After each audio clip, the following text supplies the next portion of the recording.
September 11 ശേഷം ഈ ലോകത്തെ മുഴുവനും മുസ്ലിം ഭീകരതയുടെ നടുവിൽ ഭയപ്പെടുത്തി നിർത്താമെന്നും മുസ്ലിം വേഷധാരികളെ മുഴുവനും തീവ്രവാദത്തിന്റെയും ഉഗ്രവാദത്തിന്റെയും കടൽക്കടയിലേക്ക് വലിച്ചെറിഞ്ഞിട്ട് നരവേട്ട നടത്താമെന്നും വിചാരിച്ചിരുന്ന ആളുകൾ, എന്നാൽ അവർക്ക് തെറ്റിപ്പോയി. സെപ്റ്റംബർ 11 ശേഷമാണ് യൂറോപ്പിൽ ഇസ്ലാമിനെ കുറിച്ച് ഏറ്റവും കൂടുതൽ പഠനം നടന്നത്. പരിശുദ്ധമായ ഖുർആനിന്റെ കോപ്പികൾ ഒട്ടധികം വിറ്റഴിക്കപ്പെട്ടത്. അതിലൂടെയാണ് ഒരുപാട് ആളുകൾ ഇസ്ലാമിനെ സ്വീകരിച്ചത്. നിരവധി ചർച്ചകൾ അനാഥാലയമായി മാറുകയോ തത്തുല്യമായി പള്ളികൾ ഉയർന്നു വരികയോ ചെയ്തത്. ഇങ്ങനെ വിലയിരുത്തുമ്പോ ഇസ്ലാമോ ഫോബിയയുടെ പേരിൽ പരിശുദ്ധമായ ഇസ്ലാമിക ദർശനത്തിന്റെ മുമ്പിൽ വിരുണ്ടു നിൽക്കുന്ന പടിഞ്ഞാറൻ ശക്തികളുടെ ദുഷ്ചെയ്തികളാണ് ആഗോളതലത്തിൽ ഇസ്ലാമിനെതിരെ പടവാളായി ഉയർന്നു വന്നുകൊണ്ടിരിക്കുന്നത്. അതിന്റെ അവസാനത്തെ ഉദാഹരണമാണ് പ്രവാചകൻ സല്ലല്ലാഹു അലൈഹി വസല്ലം തങ്ങളെ മുസ്ലിം ലോകം അവരുടെ ഹൃദയത്തിലേക്ക് ഏറ്റെടുത്തിരിക്കുന്നു എന്നും പ്രവാചകൻ സല്ലല്ലാഹു അലൈഹി വസല്ലം തങ്ങളെ അവഹേളിക്കുകയും ആക്ഷേപിക്കുകയും ചെയ്താൽ ലോക മുസ്ലിങ്ങളെ മുഴുവനും ഇല്ലായ്മ ചെയ്യാൻ കഴിയുമെന്നും ചിന്തിച്ചതിന്റെ ഭാഗമായിട്ടാണ് ഒന്ന് ഡെൻമാർക്ക് മുതൽ തുടങ്ങി ഇങ്ങ് ശാസ്താംകോട്ട വരെയും ഒരുപാട് ആരോപണത്തിന്റെയും അപകടകരമായ ചിത്രീകരണത്തിന്റെയും പശ്ചാത്തലങ്ങൾ ഇസ്ലാമിന്റെ പ്രവാചകനെതിരെ രൂപം കൊണ്ടത് എന്ന് നാം മനസ്സിലാക്കേണ്ടിയിരിക്കുന്നു. കാരണം എന്താണെന്നറിയുമോ? പ്രവാചകൻ സല്ലല്ലാഹു അലൈഹി വസല്ലം തങ്ങളെ കുറിച്ച് പറയുമ്പോൾ അവിടുന്ന് കേവലമായ ഒരു പ്രാദേശികത്വത്തിന്റെയോ വർണ്ണവൈജാത്യത്തിന്റെയോ വർഗ വ്യതിയാനത്തിന്റെയോ നിറവ്യത്യാസത്തിന്റെയോ ജിയോഗ്രഫിക്കൽ അല്ലെങ്കിൽ സോഷ്യൽ ഡിസ്ക്രിമിനേഷന്റെയോ പശ്ചാത്തലത്തിലല്ല നബി സല്ലല്ലാഹു അലൈഹി വസല്ലം തങ്ങൾ വായിക്കപ്പെടുന്നത്. Mercy of the humanity or mercy of the world എന്ന് യൂണിവേഴ്സ് എന്ന് വിളിച്ചു പറയപ്പെടുന്ന നബി സല്ലല്ലാഹു അലൈഹി വസല്ലം തങ്ങളെ മാനവികതയുടെയും ലോകത്തിന്റെയും കാരുണ്യത്തിന്റെ മഹനീയ ഉദാഹരണമായി അവതരിപ്പിക്കപ്പെടുമ്പോ വേദപുസ്തകത്തിന്റെയും സമാധാന സന്ദേശത്തിന്റെയും കോടിക്കണക്കിന് കോപ്പികൾ കേരളത്തിന്റെ കുഗ്രാമങ്ങളിലടക്കം വിറ്റഴിച്ചിട്ടും വിശുദ്ധ വിശ്വാസികളായി ഒരുപാട് ആളുകളെ കിട്ടിയിട്ടില്ല എന്ന ദുഃഖത്തിൽ നിന്നാണ് പ്രവാചകൻ സല്ലല്ലാഹു അലൈഹി വസല്ലം തങ്ങൾക്കെതിരെ അല്ലെങ്കിൽ പരിശുദ്ധരായ ഇസ്ലാമിന്റെ പ്രവാചകനെതിരെ ഇത്തരം ആരോപണങ്ങളുമായി കടന്നു വരുന്നത്. ഞാനൊന്ന് ചോദിക്കട്ടെ, ഉസാമ ബിൻ ലാദന്റെ നീണ്ട ദാടിയും വലിപ്പമുള്ള തലപ്പാവും വെച്ചുകൊണ്ട് കോടിക്കണക്കിന് മീഡിയകൾ, ദൃശ്യമാധ്യമങ്ങളും വായനാ മാധ്യമങ്ങളും എല്ലാം ഒരുപാട് കാലമായി ഉറഞ്ഞു തുള്ളിക്കൊണ്ടിരിക്കുന്നു. എന്തുകൊണ്ട് പ്രിയപ്പെട്ടവരെ ആഗോളതലത്തിൽ നടക്കുന്ന നരവേട്ടയെക്കുറിച്ച് ഗഹനമായൊരു പഠനം നടത്താൻ നമ്മുടെ രാജ്യങ്ങൾക്ക് കഴിയുന്നില്ല? ഇപ്പോഴോ പാവപ്പെട്ട ഫലസ്തീനികൾക്ക് അടിസ്ഥാന ആവശ്യത്തിനുള്ള മരുന്നും കുടിവെള്ളവും കൊണ്ടുപോകുന്ന കപ്പൽ വലിച്ചു കളഞ്ഞപ്പോഴും ഇവിടുത്തെ എത്ര ജനാധിപത്യ രാജ്യങ്ങൾ അതിനെതിരെ ശബ്ദിച്ചു? നാം അത് വിലയിരുത്തേണ്ടതുണ്ട്. കാരണം എന്താണെന്ന് ചോദിച്ചാൽ ഇവിടെ കേവലം ഒരു മുസ്ലിം രാജ്യമായതുകൊണ്ട് മാത്രമല്ല, ഒരു രാജ്യത്തിലേക്ക് കൊണ്ടുപോകുന്ന ആയുധങ്ങളെയാണ് കടലിലേക്ക് വലിച്ചു കളഞ്ഞതെങ്കിൽ നമുക്ക് സമാധാനിക്കാമായിരുന്നു. അല്ലെങ്കിൽ ഏതെങ്കിലും ലക്ഷറി ഐറ്റംസ് കൊണ്ടുപോകുന്ന വാഹനമായിരുന്നു, കപ്പലായിരുന്നെങ്കിൽ നമുക്ക് ക്ഷമിക്കാമായിരുന്നു. അല്ലെങ്കിൽ മറ്റേതെങ്കിലും നിർമ്മാണത്തിന് ആവശ്യമായ വസ്തുവകകളാണെങ്കിൽ നമുക്ക് സാന്ത്വനിക്കാമായിരുന്നു. അതേ സമയത്ത് ഒരു നേരത്തെ ഭക്ഷണം കിട്ടാതെ മാനത്ത് പറന്നുകൊണ്ടിരിക്കുന്ന ഫ്ലൈറ്റിൽ നിന്ന് താഴേക്ക് വീഴുന്ന മിഠായി, കൊച്ചുമക്കളെ പള്ളിക്കൂടത്തിലേക്ക് പോകുന്ന ഓമന മക്കള് മാനത്ത് നിന്ന് ഫ്ലൈറ്റ് താഴെ പറന്നിട്ട് അവർക്ക് എറിഞ്ഞു കൊടുക്കുന്ന മിഠായി മധുരമാണെന്ന് വിചാരിച്ച് അത് വാങ്ങിയിട്ട് കഴിച്ചു പൊട്ടിക്കുമ്പോ പൊട്ടിത്തെറിക്കുന്ന ബോംബുകളായ വിധത്തിൽ പിഞ്ചോമന കുഞ്ഞുങ്ങളെ പോലും കത്തിച്ച് ചാമ്പലാക്കി കളയുന്ന ആഗോള നരവേട്ടയ്ക്കെതിരെ ഏതെങ്കിലും ഒരു ജനാധിപത്യ രാജ്യത്തിനോ ഇവിടെയുള്ള ഐക്യരാഷ്ട്ര സഭകൾക്കോ ശക്തി കേന്ദ്രങ്ങൾക്കോ വേണ്ട വിധത്തിൽ ഒരു തീരുമാനമോ നടപടിയോ എടുക്കാൻ എന്തുകൊണ്ട് കഴിയുന്നില്ല എന്ന് നാം പഠിക്കേണ്ടതുണ്ട്.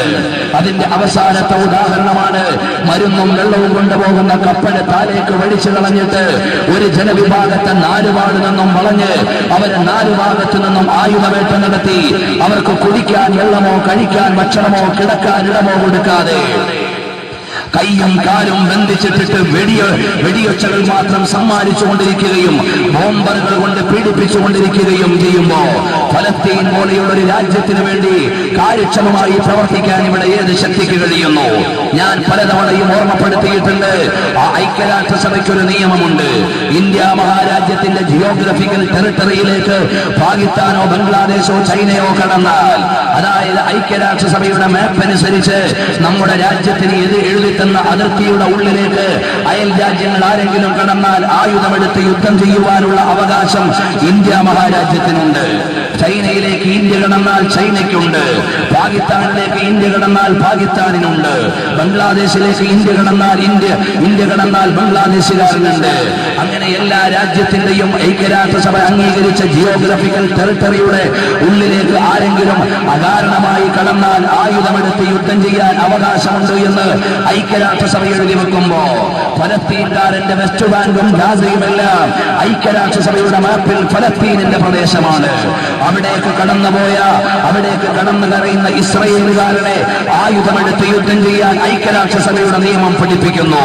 പക്ഷേ നിയമം അനുശാസിച്ചാൽ പോലും ആയുധമെടുക്കാൻ അവരുടെ കയ്യിൽ ആയുധമില്ല, ദാഹമകറ്റാൻ അവരുടെ കയ്യിൽ കുടിവെള്ളമില്ല, വിശപ്പകറ്റാൻ അവരുടെ കയ്യിൽ ഭക്ഷണമില്ല. ഇതൊന്നുമില്ലാത്ത ഒരു രാജ്യത്തെ കൈയും കാലും ബന്ധിച്ചിട്ടിട്ട് ആയുധങ്ങളുടെയും അതുപോലെ തന്നെ വേട്ടയുടെയും നടുവിൽ പിഞ്ചോമന മക്കളെയും പെൺകുടികളെയും അരുങ്കൊല ചെയ്തുകൊണ്ടിരിക്കുമ്പോ അതിനെതിരെ ആഗോളതലത്തിൽ വേണ്ട നടപടിയെടുക്കാൻ എന്തുകൊണ്ട് ജനാധിപത്യ രാജ്യങ്ങൾക്ക് കഴിയുന്നില്ല? നാം മനസ്സിലാക്കേണ്ടത് ഇത് ക്ലാഷസ് ഓഫ് സിവിലൈസേഷൻ, ഇത് സംസ്കാരങ്ങളുടെയും നാഗരികതകളുടെയും സംഘട്ടനമാണ്, അല്ലാതെ ബലാബലങ്ങളുടെ സംഘട്ടനമല്ല. കാരണം കാലങ്ങൾക്ക് മുമ്പ് എഴുതപ്പെട്ട നിരവധി രചനകളുണ്ട് ക്ലാഷസ് ഓഫ് സിവിലൈസേഷൻ എന്ന പേരിൽ. സാംസ്കാരികതയുടെ സംഘട്ടനമാണ്. ഇസ്ലാമിക മീമാംസയുടെയും പരിശുദ്ധമായ ഖുർആനിക സന്ദേശത്തിന്റെയും പ്രവാചക ദർശനങ്ങളുടെയും മഹനീയമായ മുന്നേറ്റങ്ങളിൽ അസൂയ കൊണ്ട പടിഞ്ഞാറിന്റെ ദുശക്തികൾ അവർ ലോകത്തെ മുഴുവനും ഒരു കൊലാവാലയമോ അല്ലെങ്കിൽ കൊലക്കളമോ ആക്കാൻ ശ്രമിച്ചുകൊണ്ടിരിക്കുകയാണ്. ഇതിന്റെ ഭാഗമായി അവസാനത്തെ ഉദാഹരണം ആഗോള ചലനങ്ങളെ മുഴുവനും ആവഹിക്കുവാനും അനുബന്ധമായി സംസാരിക്കുവാനുമുള്ള സമയമില്ല. അതുകൊണ്ട് എന്റെ ശബ്ദം ശ്രവിക്കുന്ന മുഴുവൻ ജനങ്ങളോടും പറയാറുള്ളത് ലോകതലത്തിൽ ഹ്യൂമാനിറ്റിക്ക് പ്രാധാന്യമുണ്ടാകണം. അവിടെയാണ് നാം ശ്രദ്ധിക്കേണ്ടത്. അങ്ങ് പടിഞ്ഞാറ് ജീവിക്കുന്ന ക്രൈസ്തവനും മധ്യപൗരസ്ത്യ രാജ്യങ്ങളിൽ ജീവിച്ചുകൊണ്ടിരിക്കുന്ന മുസൽമാനും ഇവിടെ ജീവിച്ചുകൊണ്ടിരിക്കുന്ന എല്ലാ ജനവിഭാഗങ്ങൾക്കും അതുപോലെ ലോകതലത്തിൽ ജീവിച്ചുകൊണ്ടിരിക്കുന്ന മാനവികതയുടെ ശാന്തിയാണ് ഓരോ രാജ്യങ്ങളും ജനവിഭാഗങ്ങളും വിലയിരുത്തേണ്ടത്. അല്ലാതെ ക്രൈസ്തവ രാജ്യമായതുകൊണ്ട് രക്ഷപ്പെടട്ടെ എന്നോ ഇസ്ലാമിക രാജ്യമായതുകൊണ്ട് കഷ്ടപ്പെടട്ടെ എന്നോ മറ്റേതെങ്കിലും രാജ്യമായതുകൊണ്ട് കയ്യും കെട്ടി നോക്കി നിൽക്കാമെന്നോ തീരുമാനിക്കുന്നത് ഒരിക്കലും മനുഷ്യത്വത്തിന്റെ ഭാഗമല്ല. നിങ്ങളൊന്ന് ആലോചിച്ചു നോക്കൂ. നമ്മുടെ ഇന്ത്യ മഹാരാജ്യം മതേതരത്വ ജനാധിപത്യ രാജ്യമാണ്. നമ്മുടെ അയൽവാസിയായ ചൈന ആണവശക്തിയാകാൻ ആഗ്രഹിച്ചപ്പോ നമുക്ക് പ്രത്യേകിച്ച് പ്രശ്നമൊന്നും ഉണ്ടായിരുന്നില്ല. ഇടക്കിണങ്ങുകയും പിണങ്ങുകയും ചെയ്ത രാജ്യമാണ് ഇന്ത്യയും ചൈനയും. പാകിസ്ഥാൻ ആണവശക്തിയാകാൻ ശ്രമിച്ചപ്പോ വേണ്ടതുപോലെയുള്ള പ്രതിഷേധങ്ങൾ ഇവിടെ ഉണ്ടായില്ല. അതേ സമയത്ത് ഇറാൻ ആണവശക്തിയാകാൻ ശ്രമിക്കുമ്പോ ആഗോളതലത്തിലുള്ള രാജ്യങ്ങൾ മുഴുവനും എന്തുകൊണ്ട് അതിനെതിരെ ശബ്ദിക്കുന്നു എന്ന് നാം വിലയിരുത്തേണ്ടതുണ്ട്. ഇനി ആഗോള നിയമങ്ങളുടെയും അതുപോലെ തന്നെ ഐക്യരാഷ്ട്ര കാഴ്ചപ്പാടുകളുടെയും പശ്ചാത്തലം വെച്ച് പറഞ്ഞാൽ ഇന്ത്യ മഹാരാജ്യവും എന്തുകൊണ്ട് അത്തരമൊരു കാഴ്ചപ്പാടിലേക്ക് പോയി എന്ന് ഗൗരവതരമായി ആലോചിക്കേണ്ടതുണ്ട്. ഞാൻ ചോദിക്കട്ടെ, ഇറാനിൽ ആണവശക്തി ഉയരുമ്പോഴേക്ക് ബാക്കി എല്ലാ രാജ്യങ്ങളും കൊലവിളി നടത്താനുള്ള കാരണം എന്താണ്? ഇവിടെ ആണവശക്തിയല്ലാത്ത ഏത് രാജ്യമാണുള്ളത്? അവിഹിതമായ കൂട്ടുകെട്ടിലൂടെ ഇസ്രയേലുകാരൻ പണ്ട് ആണവശക്തിയായപ്പോ ഇവിടെയുള്ള പാശ്ചാത്യ രാജ്യങ്ങൾ എഴുതിവിട്ട ലേഖനങ്ങളിൽ ഉണ്ടായിരുന്നത് എന്താണെന്ന് അറിയുമോ?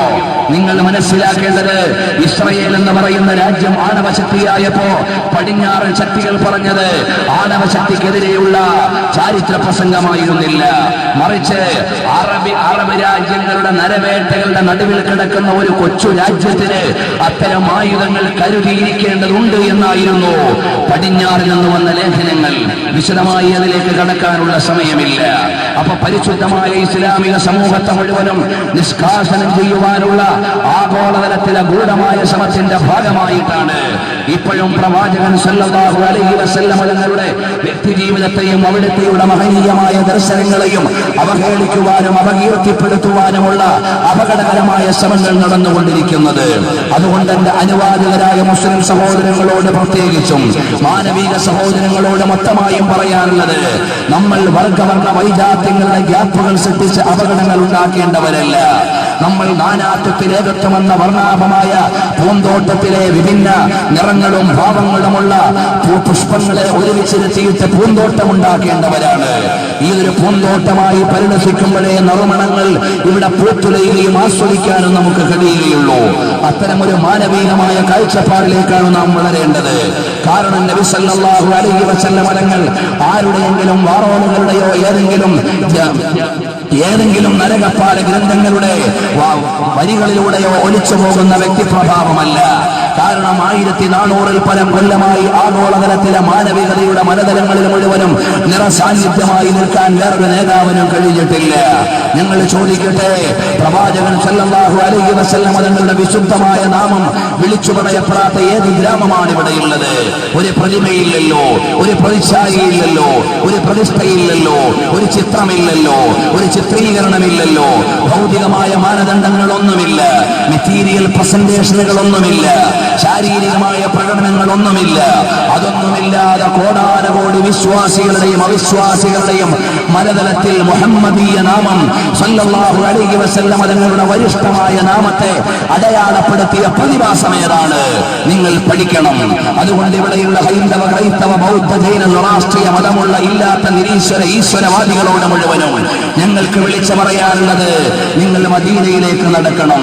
സറാഫ ചമൻ ഹേ ദിയാറെ മദീന ദവാമാശന ഹേ ബഹാറെ മദീന.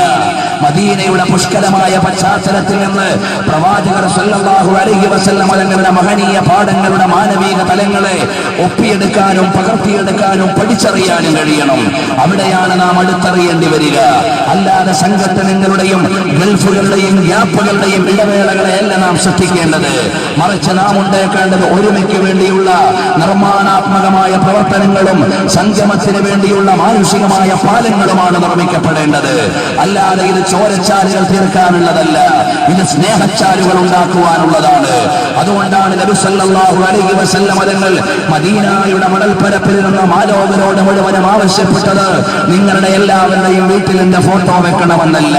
പ്രവാചകൻ സല്ലല്ലാഹു അലൈഹി വസല്ലം തങ്ങളെങ്ങാനും അവിടുത്തെയുടെ പ്രതിമ ലോക മാർക്കറ്റുകളിൽ വെക്കണമെന്ന് പറഞ്ഞാൽ ലോകത്തെ ഏത് മാർക്കറ്റിലാണ് പ്രവാചകന്റെ പ്രതിമയില്ലാതിരിക്കുക? ബുദ്ധന്റെയും ജൈനന്റെയും അതുപോലെ തന്നെ ഒരുപാട് മഹാന്മാരായി വ്യത്യസ്ത മതങ്ങൾ വാഴ്ത്തിക്കൊണ്ടിരിക്കുന്ന പുണ്യാളന്മാരെക്കാളല്ല ലോകത്തെ ഏറ്റവും കൂടുതൽ പ്രതിമ ഉണ്ടാകേണ്ടിയിരുന്നത് പ്രവാചകൻ സല്ലല്ലാഹു അലൈഹി വസല്ലം തങ്ങളുടേതാകുമായിരുന്നു. പക്ഷേ നബി സല്ലല്ലാഹു അലൈഹി വസല്ലം തങ്ങൾ അത് ആവശ്യപ്പെട്ടില്ല. മറിച്ച് ആവശ്യപ്പെട്ടതോ പ്രവാചകൻ സല്ലല്ലാഹു അലൈഹി വസല്ലം തങ്ങൾ എന്റെ പ്രതിമ വെക്കുവാനോ എന്റെ ഫോട്ടോ വെക്കുവാനോ എന്നെ പൂജിക്കുവാനോ പറഞ്ഞില്ല. മറിച്ച് നിങ്ങൾ എന്നെ സ്നേഹിക്കണമെന്ന് മാത്രമാണ് പറഞ്ഞത്. ഇന്ന് ലോക പരിസ്ഥിതി ദിനമാണ്. പ്രിയപ്പെട്ട സഹോദരങ്ങളെ, ഈ പശ്ചാത്തലത്തിൽ നിന്നുകൊണ്ട് പല സംഘടനകളും ഇവിടെ പ്രകൃതിയുടെയും പരിസ്ഥിതിയുടെയും സംരക്ഷണത്തിന് വേണ്ടി ഒരുപാട് പ്രവർത്തനങ്ങളും സേവനങ്ങളും ചെയ്തുകൊണ്ടിരിക്കുന്നു. സുന്നി സ്റ്റുഡൻസ് ഫെഡറേഷൻ എന്ന കേരളത്തിൽ 2 ലക്ഷത്തിൽ പരം വൃക്ഷത്തൈകൾ നടുക എന്ന പദ്ധതിക്ക് തുടക്കം കുറിച്ചു. ഇതുപോലെ പലവിധ രാഷ്ട്രീയ സാമൂഹിക സംഘടനകളും ഭൂമിക്കൊരു തണലെന്നോ ഭൂമിക്കൊരു കുടയെന്നോ പറഞ്ഞു വന്നപ്പോ SSFകാരന്റെ തലവാചകം നാളേക്കൊരു തണൽ എന്നാണ്. കാരണം എന്താണെന്നറിയുമോ? നാളെ ഇവിടെ ജീവിക്കുന്ന എന്റെ പ്രിയപ്പെട്ട പിൻഗാമിക്കൊരു തണൽ, അത് മാത്രമല്ല നാളെ പരലോകത്ത് സ്വർഗത്തിൽ ഒരു തണൽ അതുകൂടിയാണ് ഞങ്ങൾക്കുള്ളത്. കാരണം ലോകീയ ഗുരുവായ മുഹമ്മദ് മുസ്തഫ സല്ലല്ലാഹു അലൈഹി വസല്ലം തങ്ങൾ ഞങ്ങളോട് പഠിപ്പിച്ചത്, മാനവിക ലോകത്തോട് പഠിപ്പിച്ചത്, അന്ത്യനാളിന്റെ ഭീകരമായ ശബ്ദം ഒരു ഭാഗത്ത് ഉയരുമ്പോ നിന്റെ കയ്യിൽ ഒരു വൃക്ഷത്തൈ ഉണ്ടെങ്കിൽ അത് നടണമെന്ന് പഠിപ്പിച്ചു നബി സല്ലല്ലാഹു അലൈഹി വസല്ലം. ഒരാളുടെ വൃക്ഷം നട്ടിട്ട് അതിൽ നിന്ന് ഏതെങ്കിലും ഒരു ജന്തു ഒരു ഇലയെങ്കിലും ഭക്ഷിച്ചാൽ അതിന്റെ കൂലി കിട്ടുമെന്ന് ആധ്യാത്മികമായി വിശ്വസിക്കുകയും പഠിപ്പിക്കുകയും ചെയ്യുന്ന മീമാംസയാണ് ഇസ്ലാമിക ദർശനത്തിനുള്ളത്. അങ്ങനെ മാനവികവും പ്രകൃതിപരവും പരിസ്ഥിതിപരവുമായ ചിന്തകളെ മുഴുവനും ലോകത്ത് ഉണർത്തിക്കൊണ്ടിരിക്കുന്ന നബി സല്ലല്ലാഹു അലൈഹി വസല്ലം തങ്ങളുടെ മഹനീയമായ സന്ദേശങ്ങളുടെ വരിഷ്ഠമായ പാഠങ്ങളെയാണ് നാം ഏറ്റെടുത്തുകൊണ്ടിരിക്കുന്നത്. അതുകൊണ്ട് ലോക ശിശുദിനം വന്നാലും അതുപോലെ തന്നെ പരിസ്ഥിതി ദിനം വന്നാലും മാതൃദിനം വന്നാലും ഏതൊക്കെ ദിനങ്ങൾ വന്നാലും അതാതു ദിനങ്ങൾക്കനുസൃതമായ സന്ദേശങ്ങളെ 1400 സംവത്സരങ്ങൾക്ക് മുമ്പ് നേരത്തെ തന്നെ കാലയെ കൂട്ടി പഠിപ്പിച്ചിട്ട് പോയ നേതാവാണ് മുഹമ്മദ് മുസ്തഫ സല്ലല്ലാഹു അലൈഹി വസല്ലം. അതുകൊണ്ട് മതാചാര്യന്മാരുടെ മഹനീയമായ സന്ദേശങ്ങളെയും അവർ ലോകത്തിന് നൽകിയ പാഠഭാഗങ്ങളെയുമാണ് നാം ഏറ്റെടുക്കേണ്ടത്. അല്ലാതെ വർഗവ്യതിയാനങ്ങളുടെയോ വംശവ്യത്യാസങ്ങളുടെയോ ആദർശ സംഘടനകളുടെയോ വേദിയല്ല രൂപപ്പെടേണ്ടത്. പ്രിയപ്പെട്ട സഹോദരങ്ങളെ, വിശദാംശങ്ങളിലേക്ക് കടക്കുവാനുള്ള സമയമില്ല. അതുകൊണ്ട് ആഗോളതലത്തിൽ ഇസ്ലാമിക സംസ്കൃതിയുടെയും അതുപോലെ തന്നെ മഹനീയമായ ദർശനങ്ങളുടെയും എതിരെ യുദ്ധം വന്നപ്പോ ഒരു കാര്യം നിങ്ങൾ മനസ്സിലാക്കണം. പ്രവാചകൻ സല്ലല്ലാഹു അലൈഹി വസല്ലം തങ്ങൾക്കെതിരെ ഡെൻമാർക്ക് പ്രസിദ്ധീകരിച്ച കാർട്ടൂണിന്റെ പേരിൽ ഏതെങ്കിലും ഒരു മുസ്ലിം ഇസ്ലാമിൽ നിന്ന് പുറത്തു പോയിട്ടുണ്ടോ? ഇല്ല. പ്രവാചകൻ സല്ലല്ലാഹു അലൈഹി വസല്ലം തങ്ങൾക്കെതിരെ പ്രസിദ്ധീകരിച്ച ഏതെങ്കിലും ഒരു വാറോലയുടെ പേരിൽ ഏതെങ്കിലും ഒരു മുസ്ലിം ഇസ്ലാമിൽ നിന്ന് രാജിവെച്ചിട്ടുണ്ടോ? ഇല്ല. പ്രവാചകൻ സല്ലല്ലാഹു അലൈഹി വസല്ലം തങ്ങൾക്കെതിരെ പത്തനംതിട്ടയിലും തൊടുപുഴയിലും ശാസ്താംകോട്ടയിലും വാറോലകളും പുസ്തകങ്ങളും ലഘുലോകികളും പ്രസിദ്ധീകരിച്ചതിന്റെ പേരിൽ ഏതെങ്കിലും ഒരു അമുസ്ലിം സഹോദരൻ ഇസ്ലാമിലേക്ക് വരാൻ ആഗ്രഹിച്ചത് തടഞ്ഞു വെക്കാൻ കഴിഞ്ഞിട്ടുണ്ടോ? ഇല്ല. അതാണ് ജാജ്വല്യമായ ഇസ്ലാമിന്റെ പ്രോജ്വലമായ പ്രഭാവങ്ങളെ പ്രാപഞ്ചികമായി അവതരിപ്പിച്ച പ്രവാചക പ്രവീണർ സല്ലല്ലാഹു അലൈഹി വആലിഹി വഅസ്ഹാബിഹി വസല്ലം തങ്ങളുടെ പ്രഭാവത്തിന് മൂടുപടമിടാൻ ഏതെങ്കിലും പേടയുന്തികളുടെ ലേഖനങ്ങൾക്കോ അവരുടെ പരാമർശങ്ങൾക്കോ അവരുടെ സമർപ്പണങ്ങൾക്കോ സാധ്യമല്ല എന്നതാണ് ലോകം തെളിയിച്ചിരിക്കുന്നത്. കാരണം എന്താണെന്നറിയുമോ? അങ്ങ് യൂറോപ്യൻ രാജ്യങ്ങളിൽ മിനാരങ്ങൾക്കെതിരെ പ്രവർത്തനം നടത്തിയ ഒരാളുണ്ടായിരുന്നു. അതായത് ലോകത്തുള്ള മിനാരങ്ങൾക്കൊക്കെ എതിരെ പ്രവർത്തനത്തിന് നേതൃത്വം കൊടുത്ത ആളുകൾ ഡാനിയൽ സ്ട്രൈസ് എന്ന് പറയുന്നയാൾ രേഖപ്പെടുത്തുകയാണ്. സ്വിസ് പീപ്പിൾ പാർട്ടിയിലെ മെമ്പറാണ്. അവിടെയുള്ള ഇസ്ലാമിക ആരാധനാലയങ്ങളുടെ മിനാരങ്ങൾ മുഴുവനും ഇല്ലായ്മ ചെയ്യണമെന്ന് ആവശ്യപ്പെട്ടുകൊണ്ട് പൊതുരംഗത്തിറങ്ങിയ ആളാണ്. പള്ളി മിനാരങ്ങൾ തച്ചു തകർക്കണമെന്നും ഇസ്ലാമിന്റെ ഉയർന്നു നിൽക്കുന്ന കമാനങ്ങളെ ഇല്ലായ്മ ചെയ്യണമെന്നും ആവശ്യപ്പെട്ടുകൊണ്ട് രംഗപ്രവേശനം ചെയ്ത മിനാരങ്ങൾക്കെതിരെ സമരഗോതയിലിറങ്ങിയ സഹോദരൻ ഇസ്ലാമിന്റെ സൗകുമാര്യത കൊണ്ട് ഇസ്ലാമിലേക്ക് കടന്നു വരികയായിരുന്നു. നിങ്ങൾ മനസ്സിലാക്കണം. അതുപോലെ തന്നെ സമീപകാലത്ത് അറബ് ന്യൂസ് റിപ്പോർട്ട് ചെയ്തിട്ടുണ്ട്. പെരിയാർ ദാസ് എന്ന് പറയുന്ന ഇന്ത്യൻ വംശജനായ മനഃശാസ്ത്ര ഗവേഷകൻ അദ്ദേഹം ഇസ്ലാമിനെ കുറിച്ച് പഠിച്ചു. ഇസ്ലാമിനെ കുറിച്ച് പഠിച്ചിട്ട് അദ്ദേഹത്തിന് മനസ്സിലായത് ബ്യൂട്ടിഫുൾ റിലിജിയൻ, മനോഹരമായ മതമാണെന്ന് മനസ്സിലാക്കി അദ്ദേഹം ഇസ്ലാമിലേക്ക് വന്നു. വിമർശന പഠനവുമായി ഇന്നേ വരെ ആരൊക്കെ ഇസ്ലാമിനെ സമീപിച്ചിട്ടുണ്ടോ, പ്രവാചകനെ സമീപിച്ചിട്ടുണ്ടോ, അവരെല്ലാം ഒന്നുകിൽ ഇസ്ലാമിലേക്ക് വരികയോ അല്ലെങ്കിൽ ഇസ്ലാമിന്റെ സൗകുമാര്യതയെ മനസ്സിലാക്കുകയോ ആണ് ചെയ്തിട്ടുള്ളത്. നിങ്ങൾ മനസ്സിലാക്കണം, മോറിസ് ബുക്കായി എന്ന് പറയുന്ന ശാസ്ത്രജ്ഞൻ പരിശുദ്ധമായ ഖുർആനിന്റെ വിമർശനാത്മകമായ പഠനം നടത്തി. അദ്ദേഹം ഒരുപാട് പരിശോധിച്ചു നോക്കി. ഈ പരിശുദ്ധമായ വേദഗ്രന്ഥത്തെ നബി സല്ലല്ലാഹു അലൈഹി വസല്ലം തങ്ങളുടെ കേവല വാചകങ്ങളായി പരിമിതപ്പെടുത്താൻ അദ്ദേഹം ശ്രമിച്ചു.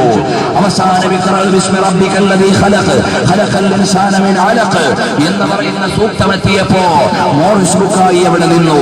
എന്നിട്ട് ആലോചിക്കുകയാണ്, പോസ്റ്റ് മോഡേൺ മെഡിക്കൽ സയൻസ് പറഞ്ഞുകൊണ്ടിരിക്കുന്ന യാഥാർത്ഥ്യങ്ങളെ 1400 വർഷങ്ങൾക്ക് മുമ്പ് പറയാൻ ഒരു മനുഷ്യന് കഴിയുമോ? അദ്ദേഹം പരിശോധിച്ചു നോക്കി. ഒരിക്കലും ഒരു സാധാരണ മനുഷ്യന് കഴിയില്ല.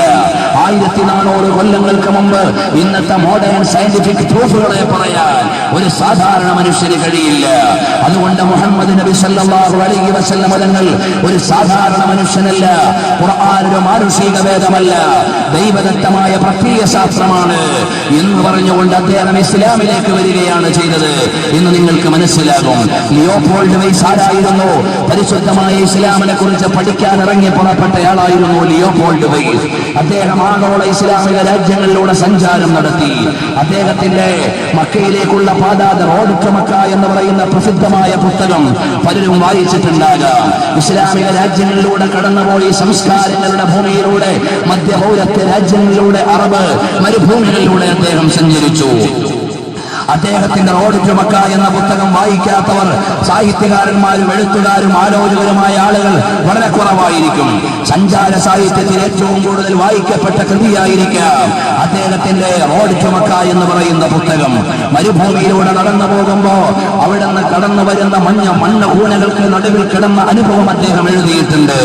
ലിയോപോൾഡ് വൈസ് മക്കയിലേക്ക് സഞ്ചരിക്കാൻ തുടങ്ങി. അവസാനം അദ്ദേഹം മുഹമ്മദ് അസദായിട്ട് മാറുകയാണ് ചെയ്തത് എന്നതാണ് ചരിത്രം. അദ്ദേഹത്തിന്റെ ഇസ്ലാം അറ്റ് ദി ക്രോസ് റോഡ്സ് എന്ന് പറയുന്ന പുസ്തകം ഇംഗ്ലീഷിലും അതുപോലെ തന്നെ മലയാളത്തിലും അതിന്റെ പരിഭാഷയൊക്കെ ലഭിക്കാനുണ്ട്. നിങ്ങൾ വായിച്ചു നോക്കിയാൽ മനസ്സിലാകും. പരിശുദ്ധമായ ഇസ്ലാമിനെ ഓഥന്റിക്കായി പഠിക്കാൻ അവസരം ലഭിച്ച ഒരാളാണ് അദ്ദേഹം.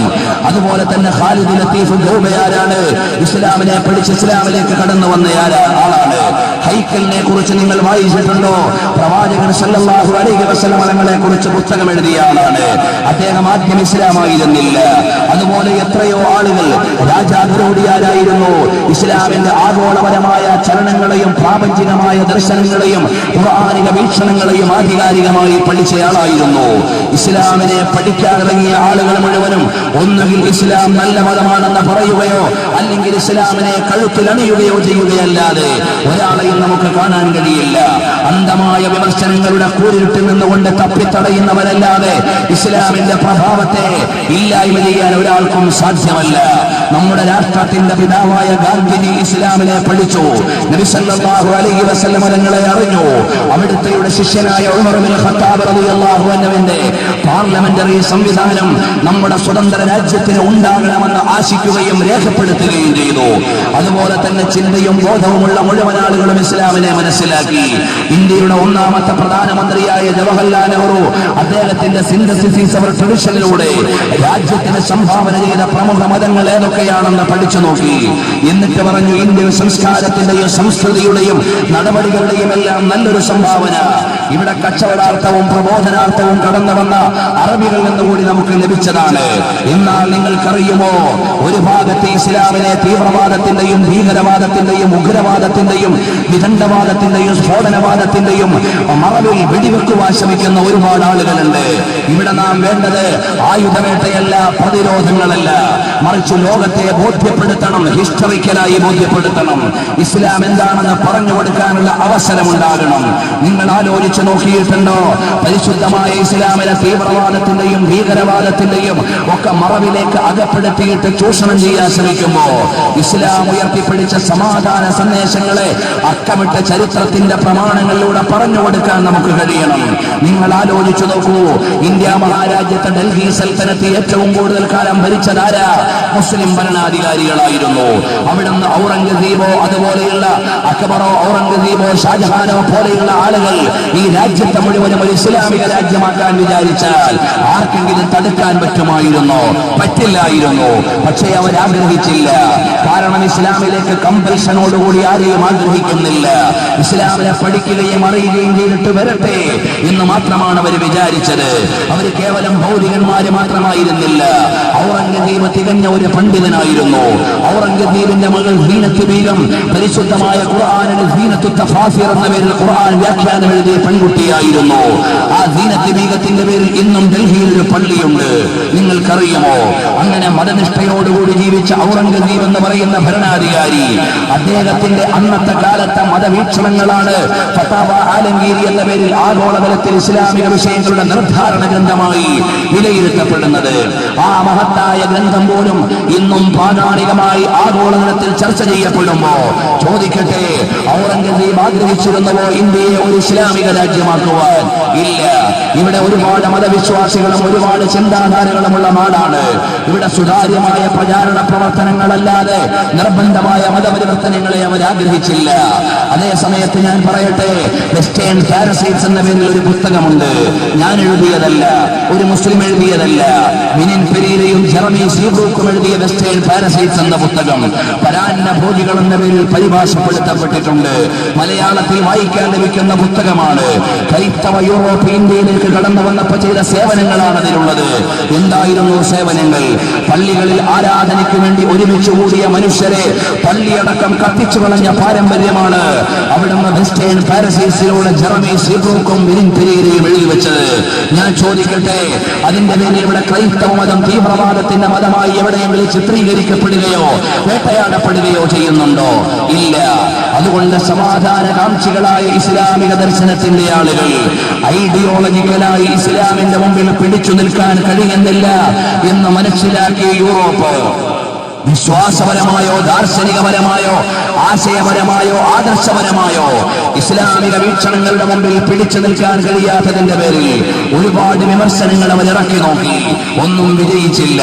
അവസാനം വിശ്വാസിയുടെ ചങ്കിലെ ചോരയായ പ്രവാചക പ്രവീണരെ മുറിപ്പെടുത്തിയാൽ കുറെ മുസ്ലിങ്ങളെങ്കിലും വേദനിപ്പിക്കാൻ പറ്റുമെന്ന് വിചാരിച്ചു. അതിന്റെ തുടർ ലേഖനങ്ങളാണ് പലയിടത്തും പ്രത്യക്ഷപ്പെട്ടുകൊണ്ടിരിക്കുന്നത്.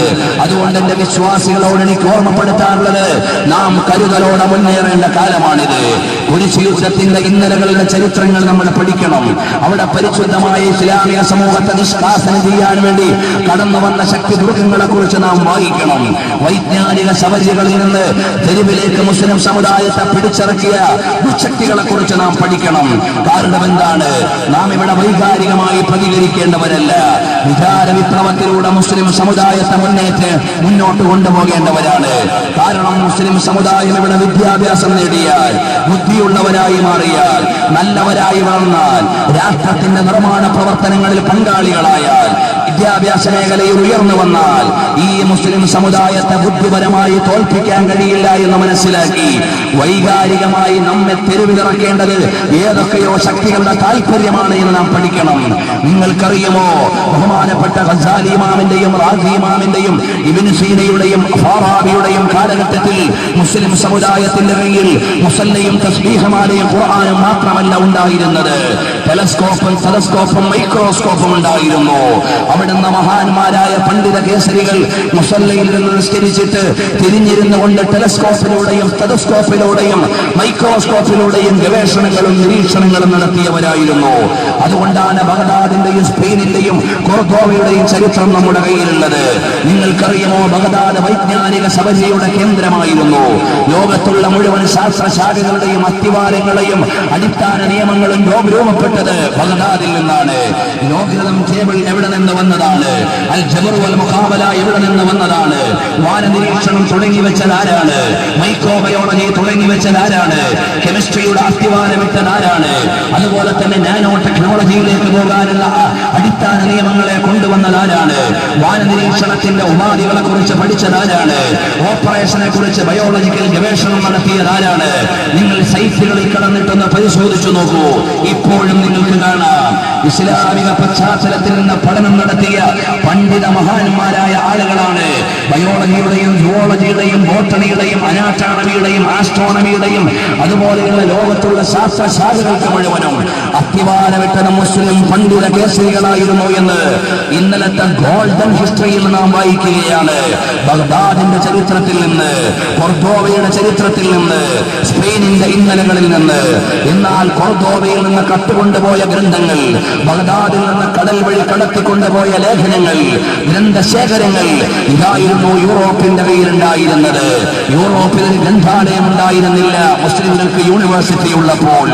അവിടുന്ന് ബഗ്ദാദിൽ യൂണിവേഴ്സിറ്റിയും ഗവേഷണാലയവും ഉള്ളപ്പോ പടിഞ്ഞാറിന്റെ കയ്യിൽ 10 ലേഖനങ്ങൾ പോലും ഉണ്ടായിരുന്നില്ല.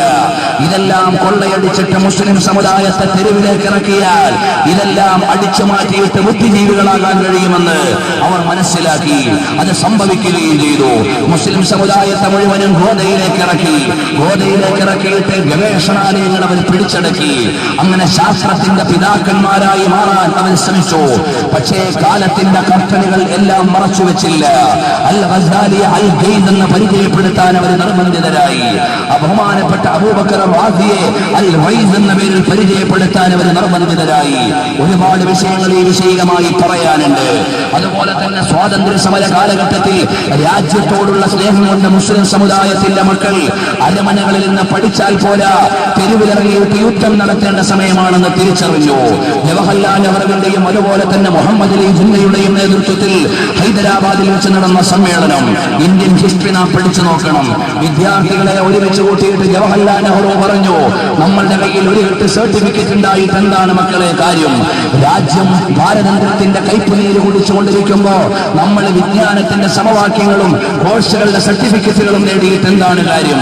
അതുകൊണ്ട് നിങ്ങൾ തെരുവിലേക്ക് ഇറങ്ങണമെന്ന് ജവഹർലാൽ നെഹ്റു ആവശ്യപ്പെട്ടു. മുസ്ലിം സമുദായത്തിന്റെ മക്കൾ വിദ്യാലയങ്ങൾ ഒഴിവാക്കിയിട്ട് പടക്കളത്തിലേക്ക് ഇറങ്ങി.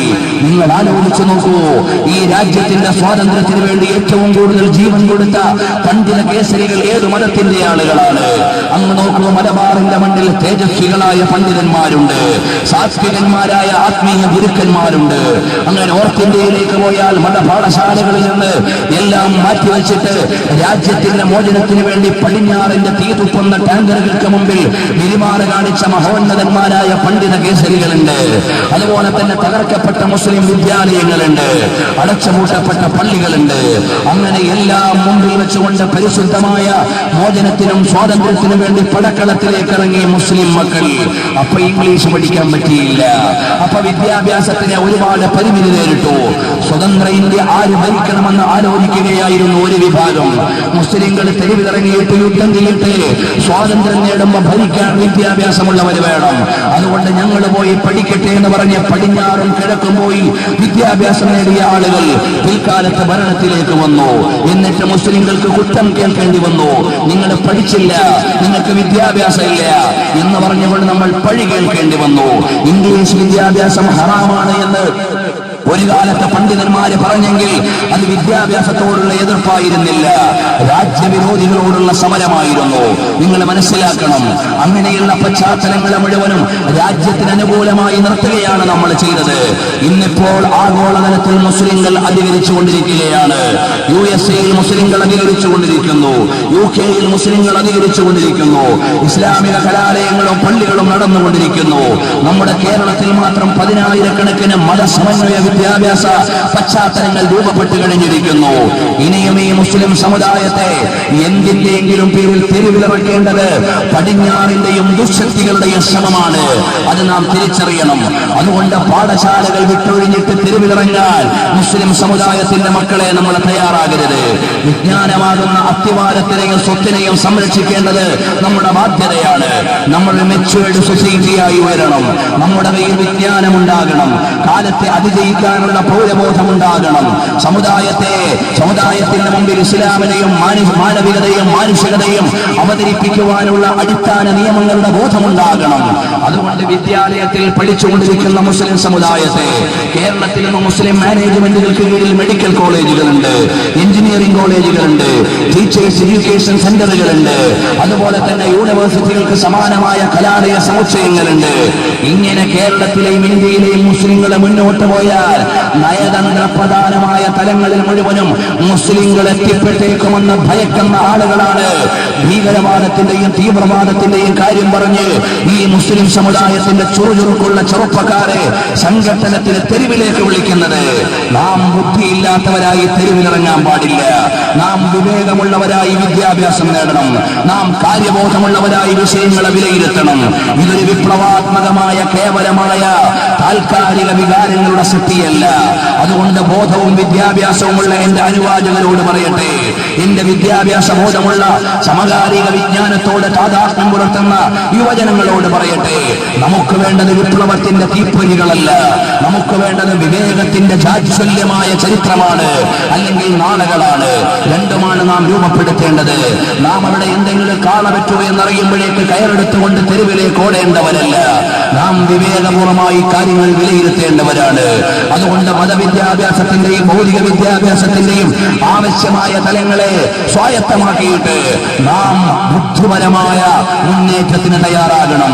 അതിനാണ് SSF പ്രവർത്തിച്ചുകൊണ്ടിരിക്കുന്നത്, അതിനാണ് SYS പ്രവർത്തിച്ചുകൊണ്ടിരിക്കുന്നത്, അതിനാണ് കമറുലുലമ കാന്തപുരം MP അബൂബക്കർ മുസ്ലിയാർ നേതൃത്വം നൽകുന്ന പ്രസ്ഥാനങ്ങളെ മുഴുവൻ ശ്രമിക്കുന്നത്. ഏതെങ്കിലും നടന്ന വിപ്ലവങ്ങളെ ഊതിപ്പെരിപ്പിച്ചിട്ട് കാന്തപുരം ഉസ്താദ് എവിടെയും ഒരു പ്രസംഗം നടത്തിയിട്ടില്ല. സമുദായത്തിന് ആവശ്യമുള്ളത് വിപ്ലവത്തിന്റെ തീപ്പൊരികളല്ല, വിദ്യാഭ്യാസത്തിന്റെ വിവേകമാണെന്ന മഹാനവറുകൾ തിരിച്ചറിഞ്ഞു. അതുകൊണ്ട് നിങ്ങൾ നോക്കൂ, അങ്ങ് കാസർഗോഡ് മുതൽ ഇങ്ങ് കന്യാകുമാരി വരെയും, അങ്ങ് കശ്മീർ മുതൽ ഇങ്ങ് തിരുവനന്തപുരം വരെയും നീണ്ടു നിവർന്നു കിടക്കുന്ന 10,000-കണക്കിന് മത ഭൗതിക വിദ്യാഭ്യാസ സമുച്ചയങ്ങളുടെ കാര്യദർശിയാണ് കാന്തപുരം MP അബൂബക്കർ മുസ്ലിയാർ.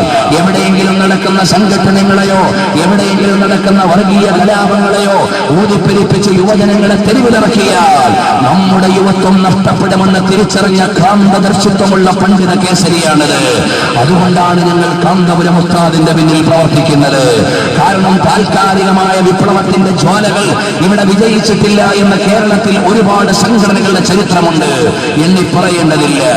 ഊതിപ്പെരിപ്പിച്ച വിപ്ലവങ്ങളല്ല വേണ്ടത്, വിവേകമുള്ള മുന്നേറ്റങ്ങളാണ്. നമ്മുടെ കയ്യിൽ മരുന്ന് വേണം, അത് വിദ്യാഭ്യാസമാണ്. നമ്മുടെ കയ്യിൽ വിവേകം വേണം, അത് രാഷ്ട്രബോധമാണ്. നമ്മുടെ മുമ്പിൽ കരുത്തുള്ള കാൽവെപ്പുകൾ വേണം, അത് ബുദ്ധിപരമാകണം. അല്ലാതെ എടുത്തുചാട്ടം നമ്മുടെ മതത്തിന്റെ ശൈലിയല്ല. പ്രവാചകൻ സല്ലല്ലാഹു അലൈഹി വആലിഹി വഅസ്ഹാബിഹി വസല്ലം തങ്ങൾ 10 കൊല്ലം ക്ഷമാപൂർവ്വം ഇസ്ലാമിക പ്രചരണം നടത്തി മക്കയിൽ. അവിടെ പ്രതികരിച്ചവരോട് പ്രതികരിച്ചത് ശാന്ത സമീപനത്തോടുകൂടിയായിരുന്നു. കാരണം ഇവിടെ ചിലത് ചെയ്യാനുണ്ട്. ആരടാന്ന് ചോദിക്കുമ്പോൾ ഞാനിടാന്ന് പറഞ്ഞിട്ട് അസ്തമിക്കാനുള്ളതല്ല ഈ പ്രസ്ഥാനം. തൽക്കാലം ആരടാന്ന് ചോദിക്കുമ്പോൾ ബുദ്ധിപൂർവ്വം ഞാനിടാന്ന് തെളിയിച്ചു കൊടുക്കുവാനുള്ള വിദ്യാഭ്യാസവും ബോധവും സമൂഹത്തിൽ സൃഷ്ടിക്കുകയാണ് നബി സല്ലല്ലാഹു അലൈഹി വസല്ലം തങ്ങൾ ചെയ്തത്. 10 കൊല്ലം മക്കയിൽ ശാന്തമായി സമാധാനത്തോടുകൂടി ഇസ്ലാമിക പ്രചരണത്തിന്റെ അത്തിവാരങ്ങൾ ഉണ്ടാക്കിയ മുഹമ്മദ് മുസ്തഫ സല്ലല്ലാഹു അലൈഹി വസല്ലം തങ്ങൾ വേണമെങ്കിൽ ഒന്ന് പിൻവാങ്ങുന്നതിൽ ബുദ്ധിശൂന്യതയില്ല എന്ന് നബി സല്ലല്ലാഹു അലൈഹി വസല്ലം തങ്ങൾക്കറിയാം. 450 കിലോമീറ്റർ ദൂരമുള്ള മദീനയിലേക്ക് പ്രവാചകൻ സല്ലല്ലാഹു അലൈഹി വസല്ലം തങ്ങൾ പോയി. പ്രവാചകൻ സല്ലല്ലാഹു അലൈഹി വസല്ലം തങ്ങളെ കൊല്ലാൻ പടവാൾ ഉയർത്തിയപ്പോ അല്ലയോ ഉമർ ബിൻ ഖത്താബ്, അല്ലയോ ഹംസത്തുൽ കർറാറെ, അല്ലയോ ഖാലിദ് ബിൻ വലീദ്, അങ്ങനെയുള്ള ആരെങ്കിലും ഒക്കെ വിളിച്ചിട്ട് വരൂ കൊലയ്ക്ക് പകരം കൊലയാണെന്ന് പ്രസംഗിക്കാൻ നബി സല്ലല്ലാഹു അലൈഹി വസല്ലം തങ്ങൾ നിന്നില്ല. വാളോട് വാളുരുമട്ടെ എന്ന് പ്രഖ്യാപിച്ചില്ല. മക്കായുടെ മരുപ്പറമ്പിൽ യുദ്ധത്തിന്റെ തീജ്വാലകൾ ഉയരട്ടെ എന്ന് പറഞ്ഞില്ല. നമുക്ക് കടന്നു വരാമെന്ന് പറഞ്ഞ് ശാന്തിയോടെയും സമാധാനത്തോടെയും മക്ക എന്ന ജന്മനാട്ടിൽ നിന്ന് വീടും കുടുംബവും സ്വത്തും മുഴുവനും മാറ്റിവെച്ചിട്ട് നബി സല്ലല്ലാഹു അലൈഹി വസല്ലം തങ്ങൾ മദീനയിലേക്ക് പോയി. സമാധാന വിപ്ലവത്തിന്റെ ആഗോള ജാലകത്തിൽ ഏറ്റവും മനോഹരമായി അടയാളപ്പെടുത്തേണ്ട സുമോഹരമായ ചിത്രമായിരുന്നു മദീനയിലേക്കുള്ള യാത്ര. അവിടെ ചെന്നപ്പോഴും ശാന്തമായി ഇസ്ലാമിക പ്രചരണം നടത്തി. അവിടെയും നിൽക്കക്കള്ളിയില്ല എന്ന് കണ്ടപ്പോ മദീനയുടെ പുറത്തേക്ക് മാറി. കാരണം മദീന നിവാസികളോടൊരു ഉടമ്പടി ഉണ്ടായിരുന്നു. ഈ മദീനയിൽ നിന്നൊരു വിപത്തുമുണ്ടാകാതെ നിങ്ങൾ ശ്രദ്ധിച്ചുകൊള്ളണം. ആ ഉടമ്പടി അവർ പാലിക്കട്ടെ. മദീനയിൽ ഒരു പ്രശ്നമില്ല. അതുകൊണ്ടാണ് മദീനയുടെ പുറത്തുള്ള ബദറിൽ വെച്ചുകൊണ്ട് പ്രതിരോധത്തിന് വേണ്ടി, ചെറുത്തുനിൽപ്പിന് വേണ്ടിയാണ് നബി സല്ലല്ലാഹു അലൈഹി വസല്ലം തങ്ങൾ നിലകൊണ്ടത്. 13 പേര് ആയിരങ്ങളോട് യുദ്ധം ചെയ്തു. ലോകയുദ്ധ സമവാക്യങ്ങളെ മുഴുവനും തിരുത്തി എഴുതിയ ചിത്രമായിരുന്നു അത്.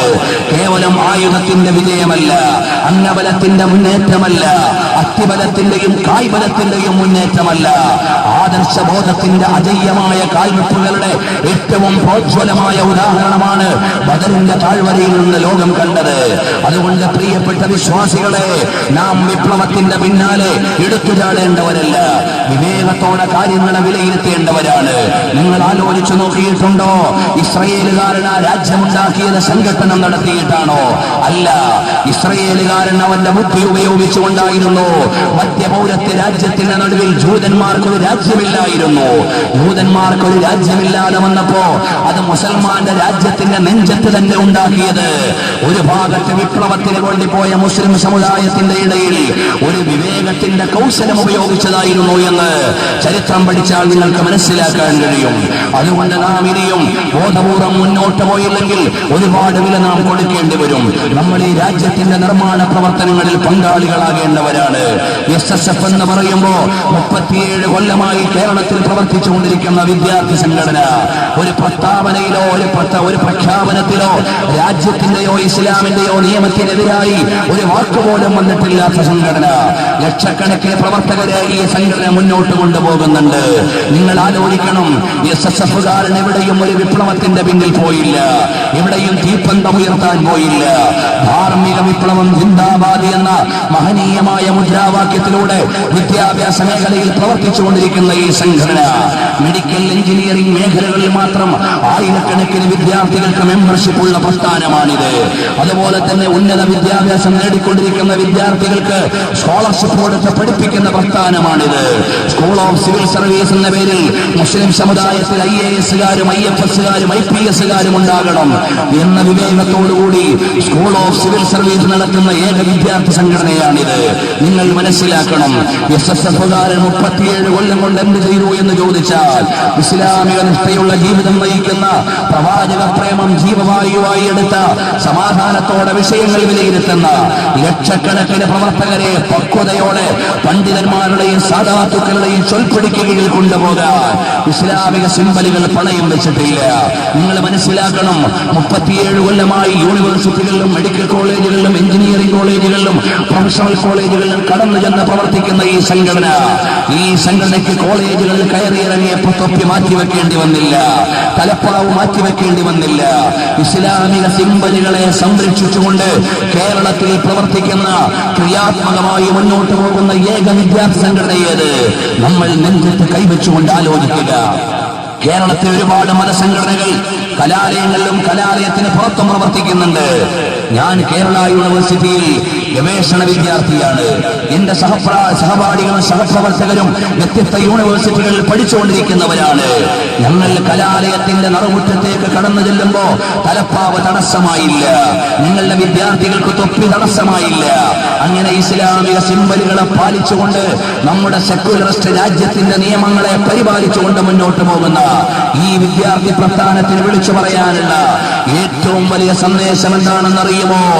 ലാ യുമിനു അഹദുകും ഹത്താ അകൂന അഹബ്ബ ഇലൈഹി മിൻ വാലിദിഹി വവലദിഹി വന്നാസി അജ്മഈൻ.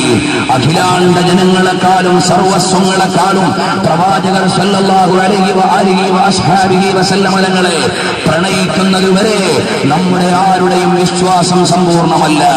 ഇതുതന്നെയാണ് സുന്നി യുവജന സംഘം വിളിച്ചു പറയുന്നത്. ഇതുതന്നെയാണ് അമേരിക്കയിലും ബ്രിട്ടനിലും അറബ് രാജ്യങ്ങളിലും യൂറോപ്യൻ രാജ്യങ്ങളിലും എല്ലാ രാജ്യങ്ങളിലും പ്രവർത്തിച്ച് ഇസ്ലാമിക മുന്നേറ്റത്തിന് കാര്യക്ഷമമായി കാൽവെപ്പ് നടത്തുന്ന കാന്തപുരം എ പി അബൂബക്കർ മുസ്ലിയാർ, ആഗോള പണ്ഡിതന്മാർ, മഹാന്മാരായ പണ്ഡിത കേസരികൾ, ആ പണ്ഡിത കേസരികളുടെ പക്വതയാർന്ന കാൽവെപ്പുകളോടെയാണ് ഈ പ്രസ്ഥാനങ്ങളെ മുഴുവനും മുന്നോട്ട് പോകുന്നത്. ഞങ്ങൾക്ക് കേരളത്തിൽ എന്തുണ്ട് എന്ന് ചോദിച്ചാൽ എക്സ്പ്ലോസീവ് ബാക്ക്ഗ്രൗണ്ട് ഒന്നും ഞങ്ങൾക്കില്ല. ഞങ്ങൾക്കുള്ളത് താജുൽ ഉലമാ ഉള്ളാളതങ്ങൾ എന്ന മഹനീയമായ ആത്മീയ നേതൃത്വം, ഞങ്ങൾക്കുള്ളത് ഖമറുൽ ഉലമാ കാന്തപുരം ഉസ്താദ് എന്ന കാന്തദർശിത്വമുള്ള സമകാലിക മുസ്ലിങ്ങളുടെ ആഗോളതലത്തിലെ അജയ്യമായ ശബ്ദം, ഞങ്ങൾക്കുള്ളത് ബഹുമാനപ്പെട്ട നെല്ലിക്കുത്ത് ഉസ്താദ് എന്ന ആത്മീയ പണ്ഡിത കേസരികളിലെ അഗ്രേസരന്മാരിൽ ഒരാൾ, ഞങ്ങൾക്കുള്ളത് പൊന്മള അബ്ദുൽ ഖാദിർ ഉസ്താദ് എന്ന് പറയുന്ന തികഞ്ഞ മതപണ്ഡിത നേതൃത്വം, ഞങ്ങൾക്കുള്ളത് ആദർശ കേരളത്തിന്റെ ആത്മാവായി മാറിയ ബഹുമാനപ്പെട്ട മൗലാന പേരോട് ഉസ്താദ് അടക്കമുള്ള നിരവധി പണ്ഡിത കേസരികളുടെ വലിയൊരു നിര ആധികാരികമായി മതത്തെ ഓഥന്റിക്കായി കൈകാര്യം ചെയ്യാൻ ഞങ്ങളുടെ നേതൃത്വത്തിനുണ്ട്, നമ്മുടെ കേരളീയ മുസ്ലിങ്ങൾക്കുണ്ട് എന്നത് അഭിമാനത്തോടെ നാം തിരിച്ചറിയേണ്ടതാണ്. അതുകൊണ്ട് പ്രിയപ്പെട്ടവരെ, SSF-ന്റെയും SYS-ന്റെയും സുന്നി സംഘടനകളുടെയും പ്രവർത്തനങ്ങൾ ഒരുപക്ഷെ ചെറുപ്പക്കാരി വിലയിരുത്തിയേക്കാം. ഇവരെന്താ ഇവിടെയും മൗനം വീക്ഷിക്കുന്നത്, സമാധാനത്തോടെ മുന്നോട്ട് പോകുന്നത്? പക്വതയുടെ കാൽവെപ്പുകൾക്ക് സാവധാനമുണ്ടാകും, അല്ലാതെ എടുത്തുചാട്ടത്തിന്റെ പോരാട്ടങ്ങൾക്ക് എടുത്തുചാട്ടമേ ഉണ്ടാകൂ. നമുക്കൊന്നും നേടിയെടുക്കാൻ കഴിയില്ല. അതുകൊണ്ട് പക്വതയോടെ കാൽവെപ്പ് നടത്തിയത് കൊണ്ടാണ്. നിങ്ങൾ ആലോചിച്ചു നോക്കിയിട്ടുണ്ടോ? സ്വതന്ത്ര ഭാരതം വന്നപ്പോ വിദ്യാഭ്യാസ മന്ത്രിയാകാൻ യോഗ്യതയുള്ള മൗലാന മുഹമ്മദ് അലിയുടെയും ഷൗക്കത്ത് അലിയുടെയും പശ്ചാത്തലം എന്താ? വേണ്ട സമയത്ത് വിദ്യാഭ്യാസം നേടി എന്നതായിരുന്നു. നിങ്ങൾക്കറിയുമോ, നമ്മുടെ ഇന്ത്യ മഹാരാജ്യത്ത് ബുദ്ധിപരമായ നേതൃത്വം കൊടുക്കാൻ നിരവധി മുസ്ലിം നാമങ്ങൾക്ക് കഴിഞ്ഞതെന്തുകൊണ്ടാണ്? പടിഞ്ഞാറിന്റെ ആലയത്തിൽ പോയി പാശ്ചാത്യ വിദ്യാഭ്യാസം വേണമെങ്കിൽ നേടിയിട്ട് അവർക്കെതിരെ ശ്രദ്ധിക്കണമെന്ന് പഠിച്ചതിന്റെ പേരിലാണ്. മൗലാന മുഹമ്മദ് അലി ഷൗക്കത്ത് അലിയും ഫ്ലുവന്റായി ഇംഗ്ലീഷ് സംസാരിച്ച് രാജ്യത്തിന്റെ നിർമ്മാണ പ്രവർത്തനത്തിൽ പങ്കാളികളായവരാണ്. നിങ്ങൾ മനസ്സിലാക്കണം. അതുകൊണ്ട് പക്വതയും രാഷ്ട്രബോധവും വിദ്യാഭ്യാസവുമുള്ള നല്ലൊരു തലമുറയെ പാകപ്പെടുത്തിയെടുക്കാനാണ് മർക്കസുൽ സഖാഫത്ത് സുന്നിയ 10,000 വിദ്യാർത്ഥികളെ പോറ്റുന്നത്. കാശ്മീരിന്റെ ചോരച്ചാലിൽ നിന്ന് കേരളത്തിന്റെ നീർച്ചാലിലേക്ക് കൊണ്ടുവന്ന് മഹനീയമായ വിദ്യാഭ്യാസവും ആവശ്യമായ അവശ്യ സൗകര്യങ്ങളും ചെയ്തു കൊടുത്തുകൊണ്ട് വിദ്യാഭ്യാസമാണ് കാന്തപുരം ഉസ്താദ് കൊടുത്തുകൊണ്ടിരിക്കുന്നത്. ഇവിടെ ഏത് മുഖ്യധാരാ മാധ്യമങ്ങളാണ് അതിനെ ശ്ലാഘിക്കാത്തത്? നിങ്ങൾ തിരിച്ചറിഞ്ഞിട്ടുണ്ടോ? അതുകൊണ്ട് കാലത്തിന്റെ ആവശ്യത്തിനനുസരിച്ച് വിവേകവും ബുദ്ധിയും ബോധവുമുള്ള ഒരു സമുദായത്തിന്റെ സൃഷ്ടിയാണ് പ്രിയപ്പെട്ടവരെ നമുക്ക് ആവശ്യമുള്ളത്. അല്ലാതെ കേവലമായ എടുത്തുചാട്ടം നമുക്ക് അപകടമേ തരികയുള്ളൂ. അതുകൊണ്ട് പ്രവാചകൻ സല്ലല്ലാഹു അലൈഹി വസല്ലം തങ്ങളെ നിന്ദിക്കുവാൻ ഏതെങ്കിലും വാറോലകളും കൊണ്ട് ആളുകൾ വരുമ്പോ നമ്മൾ ചെയ്യേണ്ടത് അതേപടിയുള്ള തിരിച്ചടിയല്ല, നമുക്ക് വിവേകമുണ്ടാകണം. ഇവിടെയുള്ള എല്ലാ ക്രിസ്ത്യാനികളും മുസ്ലിം വിരോധികളല്ല, ഇവിടെയുള്ള എല്ലാ ഹിന്ദുക്കളും മുസ്ലിം വിരോധികളല്ല, ഇവിടെയുള്ള എല്ലാ മറ്റു മതക്കാരും ഇസ്ലാമിക വിരോധികളല്ല. എല്ലാ സമുദായത്തിലും പെട്ട ന്യൂനപക്ഷം ഏതെങ്കിലുമൊക്കെ ദുരന്ത ചിന്തകൾ ഉണ്ടാകാം. അതുകൊണ്ട് ആ മതത്തെ എഴുതി തള്ളാൻ പാടില്ല. മുസാമ ബിൻ ലാദന്റെ പശ്ചാത്തലം വെച്ചിട്ടല്ല ഇസ്ലാമിനെ അളക്കേണ്ടത്. ഗോൾവൽക്കരുടെ ചിന്ത വെച്ചുകൊണ്ടല്ല ഹൈന്ദവതയെ അളക്കേണ്ടത്. ഇങ്ങോട്ട് മാറിയിട്ട് ക്രൈസ്തവ ഭീകരന്മാരെയോ അല്ലെങ്കിൽ രാഷ്ട്ര നിർമ്മാണ പ്രവർത്തനങ്ങളിൽ അപകടകരമായി മുന്നേറിയ ആളുകളെയോ കണ്ടിട്ടല്ല ഈ രാജ്യത്തെ ക്രൈസ്തവരെ വിലയിരുത്തേണ്ടത്. ക്രൈസ്തവ ദർശനത്തിലൂടെ ക്രിസ്ത്യൻ സമൂഹത്തെ നാം പഠിക്കണം. ഹൈന്ദവ സഹോദരന്മാരുടെ മാനുഷിക മൂല്യങ്ങളെ പിടിച്ച് സൗഹാർദ്ദത്തോടെ ജീവിച്ച രാജ്യമാണിത്. നമുക്കിനിയും ഒരുമയോടെ മുന്നോട്ട് പോകണം. പക്ഷേ അപകടകരമായി ചിന്തിക്കുന്ന എല്ലാ മതത്തിലെയും ആളുകളെ പൊതുശത്രുവായി നമുക്ക് കാണാൻ കഴിയണം. അതുപോലെ തന്നെ രാജ്യത്തുള്ള ആളുകൾ ആ സൗഹാർദ്ദത്തിൽ അധിഷ്ഠിതമായി ചിന്തിക്കാൻ കഴിയണം. ഹൈന്ദവ സഹോദരന്മാരുണ്ടാകാം. പ്രിയപ്പെട്ടവരെ, എത്ര കാലമായി നമ്മൾ ഒരുമയോടെ സൗഹാർദ്ദത്തോടെ നാം മുന്നോട്ട് പോകുന്നു. അതുകൊണ്ട് ആ സൗഹാർദ്ദ സ്നേഹതലങ്ങളെ മുഴുവനും ആവഹിച്ച് നല്ല ശാന്തമായ മുന്നോട്ട് പോക്ക് നടത്തിയാൽ ഇനിയും ഒരുപാട് വിജയിക്കാൻ നമുക്ക് കഴിയും. അതുകൊണ്ട് ഈ വിഷയങ്ങളുടെ മുഴുവനും ആകത്തുക ഞങ്ങളുടെ എല്ലാ പണ്ഡിത കേസരികളും ഞങ്ങൾക്ക് നൽകുന്ന ഉപദേശത്തിന്റെ ഏറ്റവും വലിയ തലവാചകം അതാണ് ഇവിടെയും ഞങ്ങൾ വെച്ചിട്ടുള്ളത്. പ്രസ്ഥാന സങ്കുചിതത്വത്തിന്റെ പേരിൽ എവിടെയെങ്കിലും കയറാനുള്ളതല്ല. കലാലയത്തിന്റെ നടുവട്ടത്തിലിരുന്ന് മെഡിസിൻ പഠിച്ചുകൊണ്ടിരിക്കുന്ന വിദ്യാർത്ഥിയോടും എഞ്ചിനീയറിംഗ് വിദ്യാലയത്തിലിരുന്നുകൊണ്ട് എഞ്ചിനീയറിംഗ് വിദ്യാഭ്യാസം നേടുന്നവരോടും മതപാഠശാലകളിൽ നിന്നുകൊണ്ട് ഇസ്ലാമിക മീമാംസയെ പഠിക്കുന്നവരോടും ലോകത്തോട് മുഴുവനും വിളിച്ചു പറയാനുള്ളത്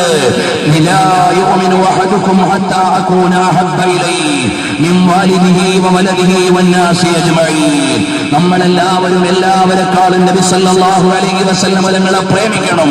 പ്രവാചകൻ സല്ലല്ലാഹു അലൈഹി വസല്ലം തങ്ങളെ അപകീർത്തിപ്പെടുത്തിയ ആളുകളുടെ മുമ്പിൽ ചെന്നിട്ട് പറയണം, എടോ മുഹമ്മദ് നബി സല്ലല്ലാഹു അലൈഹി വസല്ലം തങ്ങളെ നിനക്കറിയുമോ? ആരാണ് നബി സല്ലല്ലാഹു അലൈഹി വസല്ലം? ആ പ്രവാചകൻ സല്ലല്ലാഹു അലൈഹി വസല്ലം തങ്ങൾ കഹാ ജാതാ high രഹത്തെ high ദൂല ഫഖത് മദീനയെ may ഗലത് high രഹത്തെ high വ ആശിഖുൻ കസീനെ മേ. വിശ്വാസികളുടെ ഹൃദയങ്ങളിൽ നിറസാന്നിധ്യമായി ജീവിക്കുകയാണ് ബഹുമാനപ്പെട്ട തിരുനബി സല്ലല്ലാഹു അലൈഹി വസല്ലം എന്ന് നമുക്ക് മനസ്സിലാക്കി കൊടുക്കാൻ കഴിയണം. ഇടയ്ക്ക് ഒരു കാര്യം ഓർമ്മപ്പെടുത്തട്ടെ. ഇന്ന് സാധാരണ മാഗസിനുകളും അതുപോലെ തന്നെ പ്രിന്റഡ് പ്രസിദ്ധീകരണങ്ങൾ വായന കുറഞ്ഞുകൊണ്ടിരിക്കുന്ന കാലമാണ്. അതുകൊണ്ട് സാധാരണ നാം വാങ്ങുന്ന പ്രിന്റഡ് മാഗസിനുകളിൽ ഉൾക്കൊള്ളുന്ന ആശയങ്ങളെല്ലാം, ഒരു മാസികയിൽ ഉൾക്കൊള്ളുന്ന വിഷയങ്ങളെല്ലാം ദൃശ്യ ശ്രാവ്യ ആവിഷ്കാരമായി അടയാളപ്പെടുത്തി CD മാഗസിൻ വിസ്മയം ഈ മാഗസിൻ എന്ന പേരിൽ ഈ മാസം മുതൽ 2 CDകൾ വിസ്മയം ഈ മാഗസിൻ എന്ന പേരിൽ എല്ലാ മാസവും നിങ്ങളുടെ കയ്യിലെത്തും. ആ രൂപത്തിൽ ഇലക്ട്രോണിക് മാഗസിൻ അതിന്റെ പ്രഥമ ലക്കം ജൂൺ ലക്കം ഇൻഷാ അല്ലാഹ് നിങ്ങളുടെ കൈകളിലേക്ക് എത്തും. കഴിവുള്ളവരൊക്കെ വാങ്ങുകയും സ്ഥിരമായി അതിന്റെ വരിക്കാരാവുകയും വേണം. കാരണം വായിക്കാൻ നേരമില്ലാത്തവർക്ക് നമ്മുടെ വീട്ടിലുള്ള ദൃശ്യശ്രാവ്യ ഉപാധികൾ ഉപയോഗപ്പെടുത്തി നല്ലതിനു വേണ്ടി ശ്രദ്ധിക്കാൻ കേരളത്തിലെ തലയെടുപ്പുള്ള പണ്ഡിതരും സാധാത്തുക്കളും വിദ്യാഭ്യാസ വിദഗ്ധരും അതുപോലെ തന്നെ ഡോക്ടേഴ്സും അതുപോലെ പേഴ്സണാലിറ്റി ഡെവലപ്മെന്റ് കോഴ്സുകൾക്ക് നേതൃത്വം കൊടുക്കുന്നവരും എല്ലാവരും ഒത്തിരുന്ന് ഒരു മാസികയിൽ സാധാരണ നമുക്ക് ലഭിക്കുന്ന പ്രൗഢമായ ലേഖനങ്ങൾക്ക് സമാനമായ അവതരണങ്ങളും പഠനങ്ങളും അഭിമുഖങ്ങളും ഉൾക്കൊള്ളുന്ന വിസ്മയം ഈ മാഗസിൻ നിങ്ങൾക്ക് ലഭിക്കും. കഴിവുള്ളവരെല്ലാം വാങ്ങണമെന്ന് ഓർമ്മപ്പെടുത്തുകയാണ്.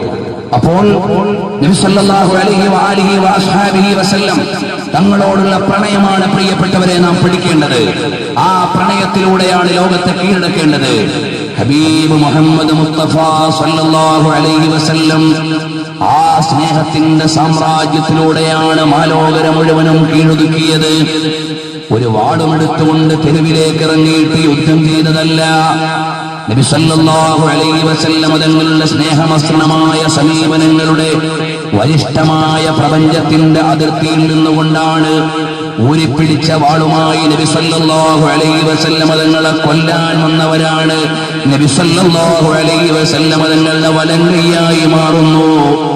ഹബീബ് സല്ലല്ലാഹു അലൈഹി വസല്ലം തങ്ങളെ ഇല്ലായ്മ ചെയ്യാൻ വന്നവർ സയ്യിദുൽ ഖൈൽ എന്ന് പറയുന്ന ഒരാൾ കടന്നു വരുന്നു. ആ കാലഘട്ടത്തിലെ ഭീകരവേട്ടയുടെ ആളാണ്, അല്ലെങ്കിൽ വീരപ്പന് സമാനമായ ആളാണ്. അയാൾ കടന്നു വരുന്നു നബി സല്ലല്ലാഹു അലൈഹി വസല്ലം തങ്ങളെ തോൽപ്പിക്കാൻ.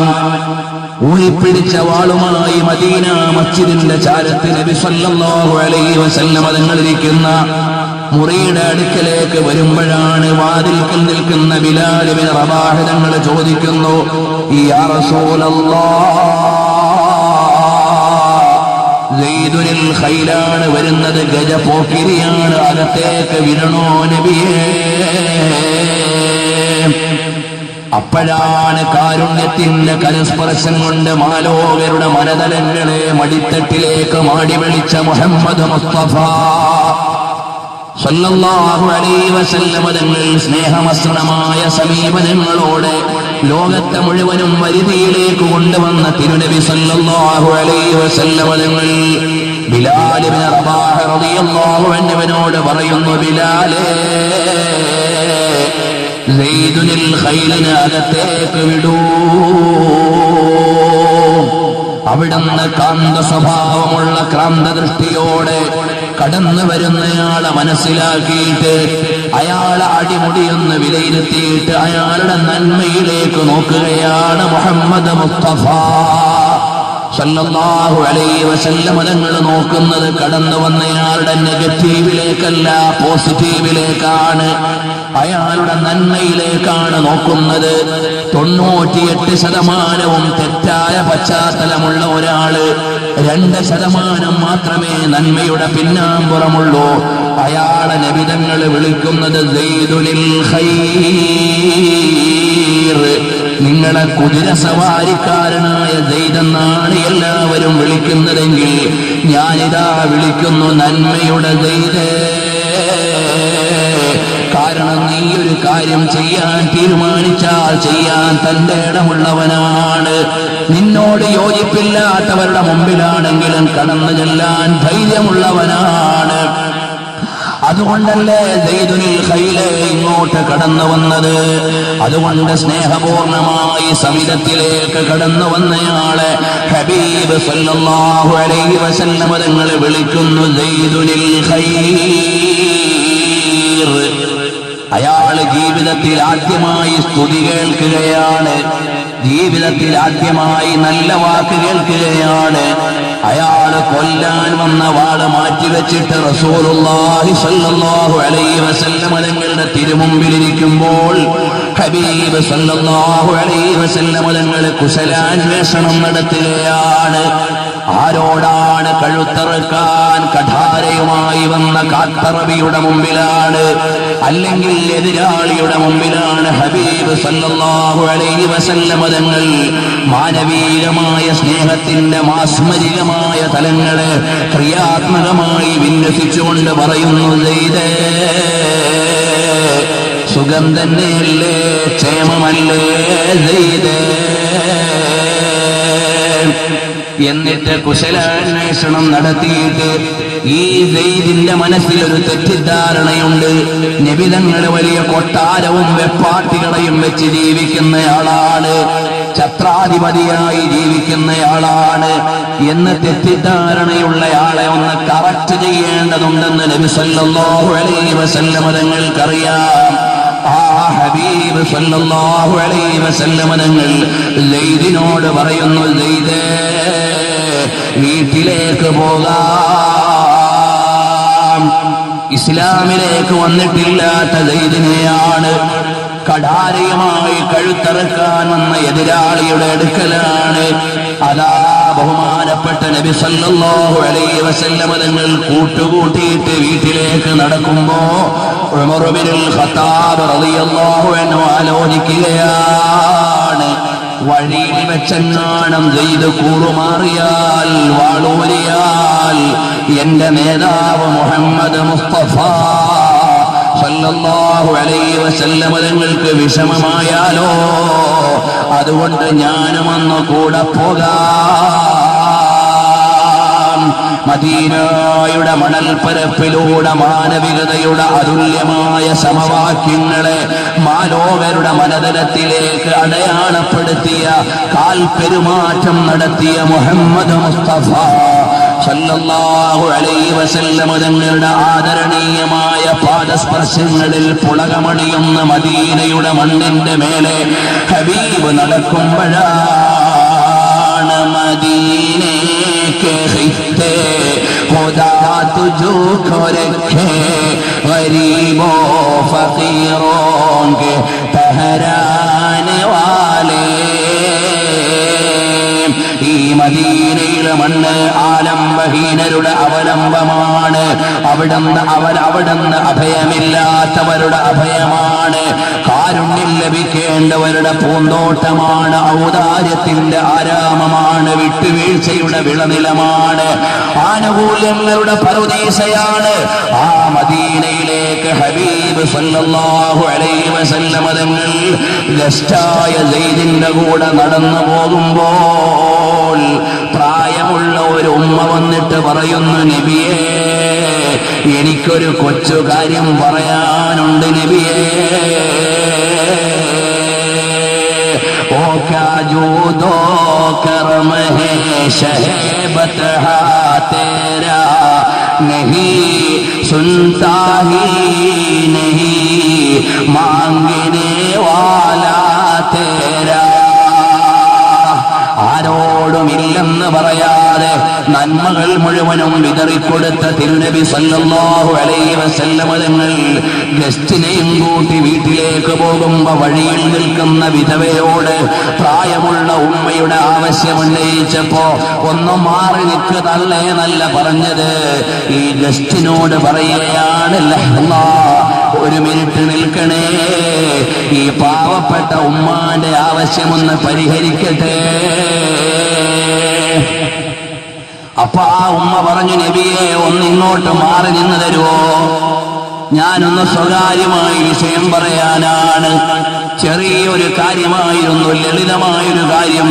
ഒരു ഉമ്മാമ മുറുക്കാൻ ചോദിക്കുന്നത് പോലെ, 10 രൂപ ചോദിക്കുന്നത് പോലെ ചെറിയ ഒരു കാര്യമാണ് പ്രായമുള്ള തള്ള ചോദിക്കുന്നത്.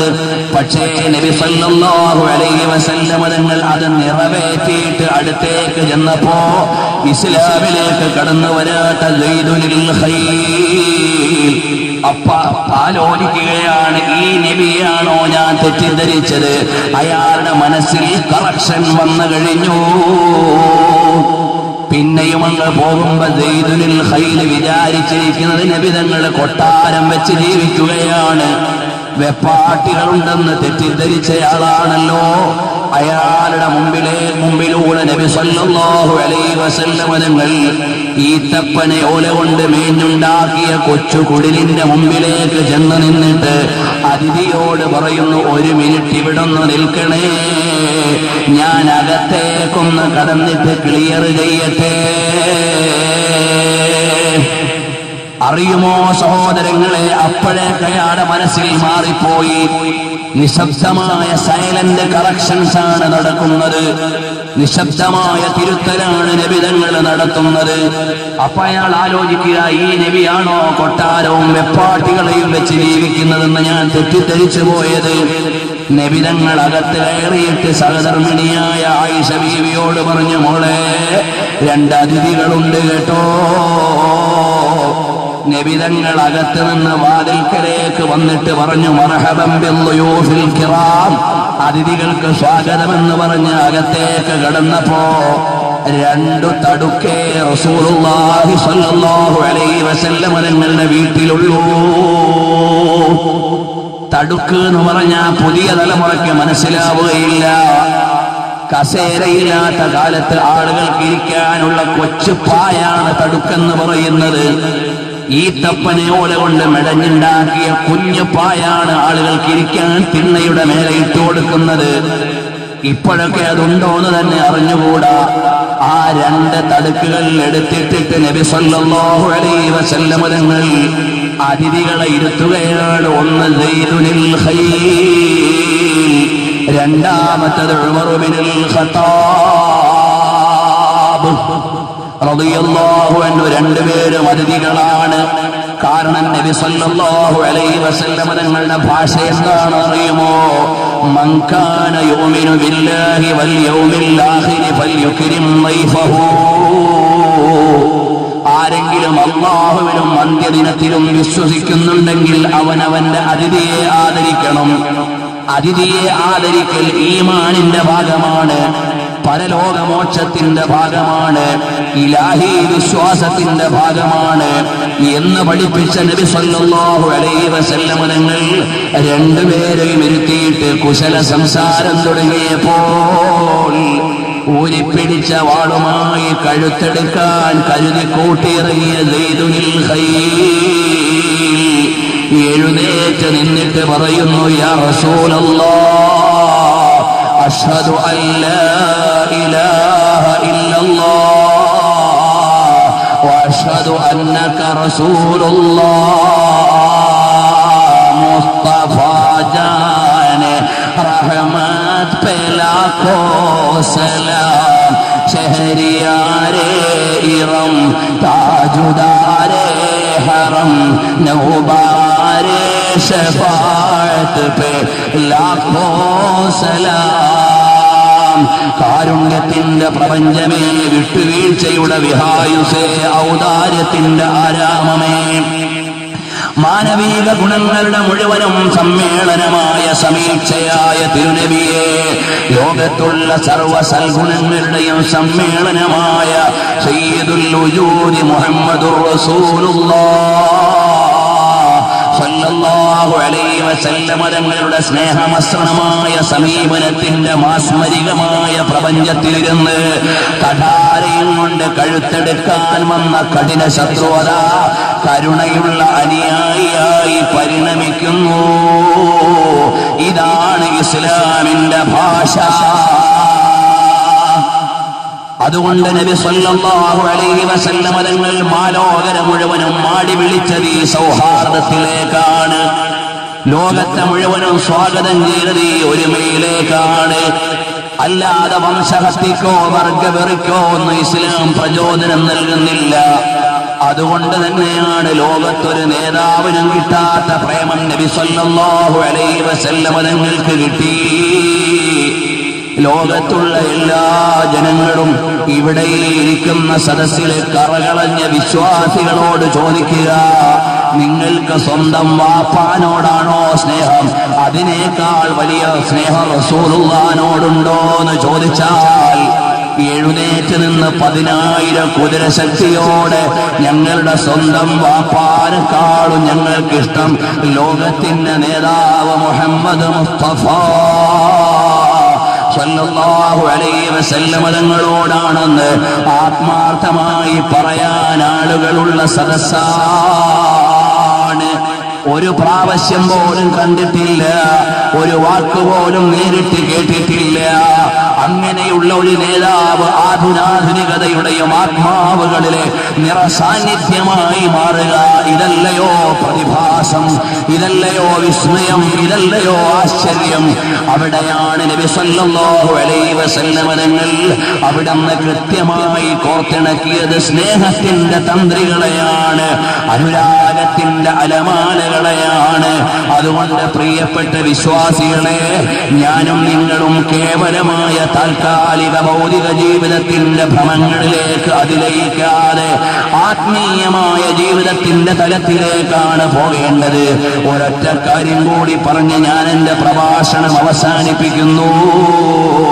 അഹബ്ബു ഇലൈനാ മിൻ അംവാലിനാ വ ഔലാദിനാ വമിനൽ മാഇൽ ബാരിദി അലൽ ലമഈ,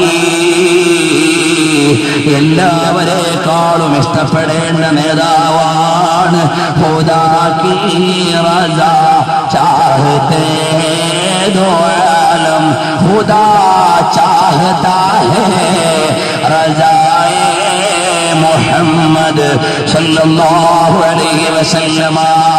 മാനത്തു നിന്നുകൊണ്ട് പുഞ്ചിരിക്കുന്ന അമ്പിളിയും അതാ പകലോനായി വെളിച്ചം നൽകുന്ന സൂര്യനും മടിത്തട്ട് പോലെ കൊണ്ട് നടക്കുന്ന ഈ ഭൂമിയും വിസ്മയത്തിന്റെയും ആശ്ചര്യത്തിന്റെയും വാക്കുകൾക്ക് പോലും ഒതുക്കാൻ പറ്റാത്ത അന്തരീക്ഷവും വർണ്ണനകളുടെ വാനമ്പാടികൾക്ക് വരച്ചോ വഴിഞ്ഞോ ഒതുക്കാൻ പറ്റാത്ത സൗകുമാര്യതയുടെ പ്രതിഭാസമായ പ്രപഞ്ചത്തിലെ ഓരോ കണങ്ങളും എന്തിനേറെ ഒരു ഗ്ലാസ്സിൽ ഒരൽപ്പം വെള്ളമെടുത്തിട്ട് ആ വെള്ളത്തെ ഒന്ന് വർണ്ണിക്കാൻ നിനക്ക് പറ്റുമോ? അല്ലാഹുവിന്റെ അത്ഭുതത്തിന്റെ കലവറകളും നിലവറകളും ഒരുപോലെ തുറന്നു വെച്ചതല്ലേ നല്ല പച്ചവെള്ളം. ആ വെള്ളത്തിന്റെ ഭംഗിയും ആവശ്യവും പറഞ്ഞു തീർക്കാൻ കഴിയില്ലല്ലോ. അങ്ങനെയുള്ള പ്രപഞ്ചാധികാരിയായ അല്ലാഹുവിന്റെ ഇഷ്ടദാസരായ മുഹമ്മദ് മുസ്തഫ സല്ലല്ലാഹു അലൈഹി വസല്ലം തങ്ങളെ നമ്മൾ നമ്മുടെ വാപ്പാനെക്കാളും ഉമ്മാനെക്കാളും എല്ലാവരെക്കാളും പ്രണയിക്കണം. കാരണം എല്ലാവരെക്കാളും നമ്മെ സ്നേഹിക്കുന്ന നേതാവാണ് മുഹമ്മദുർ റസൂലുള്ളാഹ് സല്ലല്ലാഹു അലൈഹി വസല്ലമ. ഒരു ഉദാഹരണം ഞാൻ പറയാം. ഇബ്നുൽ ജൗസി അദ്ദേഹത്തിന്റെ ഗ്രന്ഥത്തിൽ അടയാളപ്പെടുത്തിയതായി കാണാം. എന്താണെന്നല്ലേ ഇബ്നുൽ ജൗസി അടയാളപ്പെടുത്തിയത്? അതാ ബഹുമാനപ്പെട്ട മാലിക് ബിൻ ദീനാർ റളിയല്ലാഹു അൻഹു ഹജ്ജിന് വേണ്ടി മക്കയിലേക്ക് ചെല്ലുമ്പോ ഒരുപാട് ഹാജിമാരുണ്ട്, ഉംറക്കാരുണ്ട്.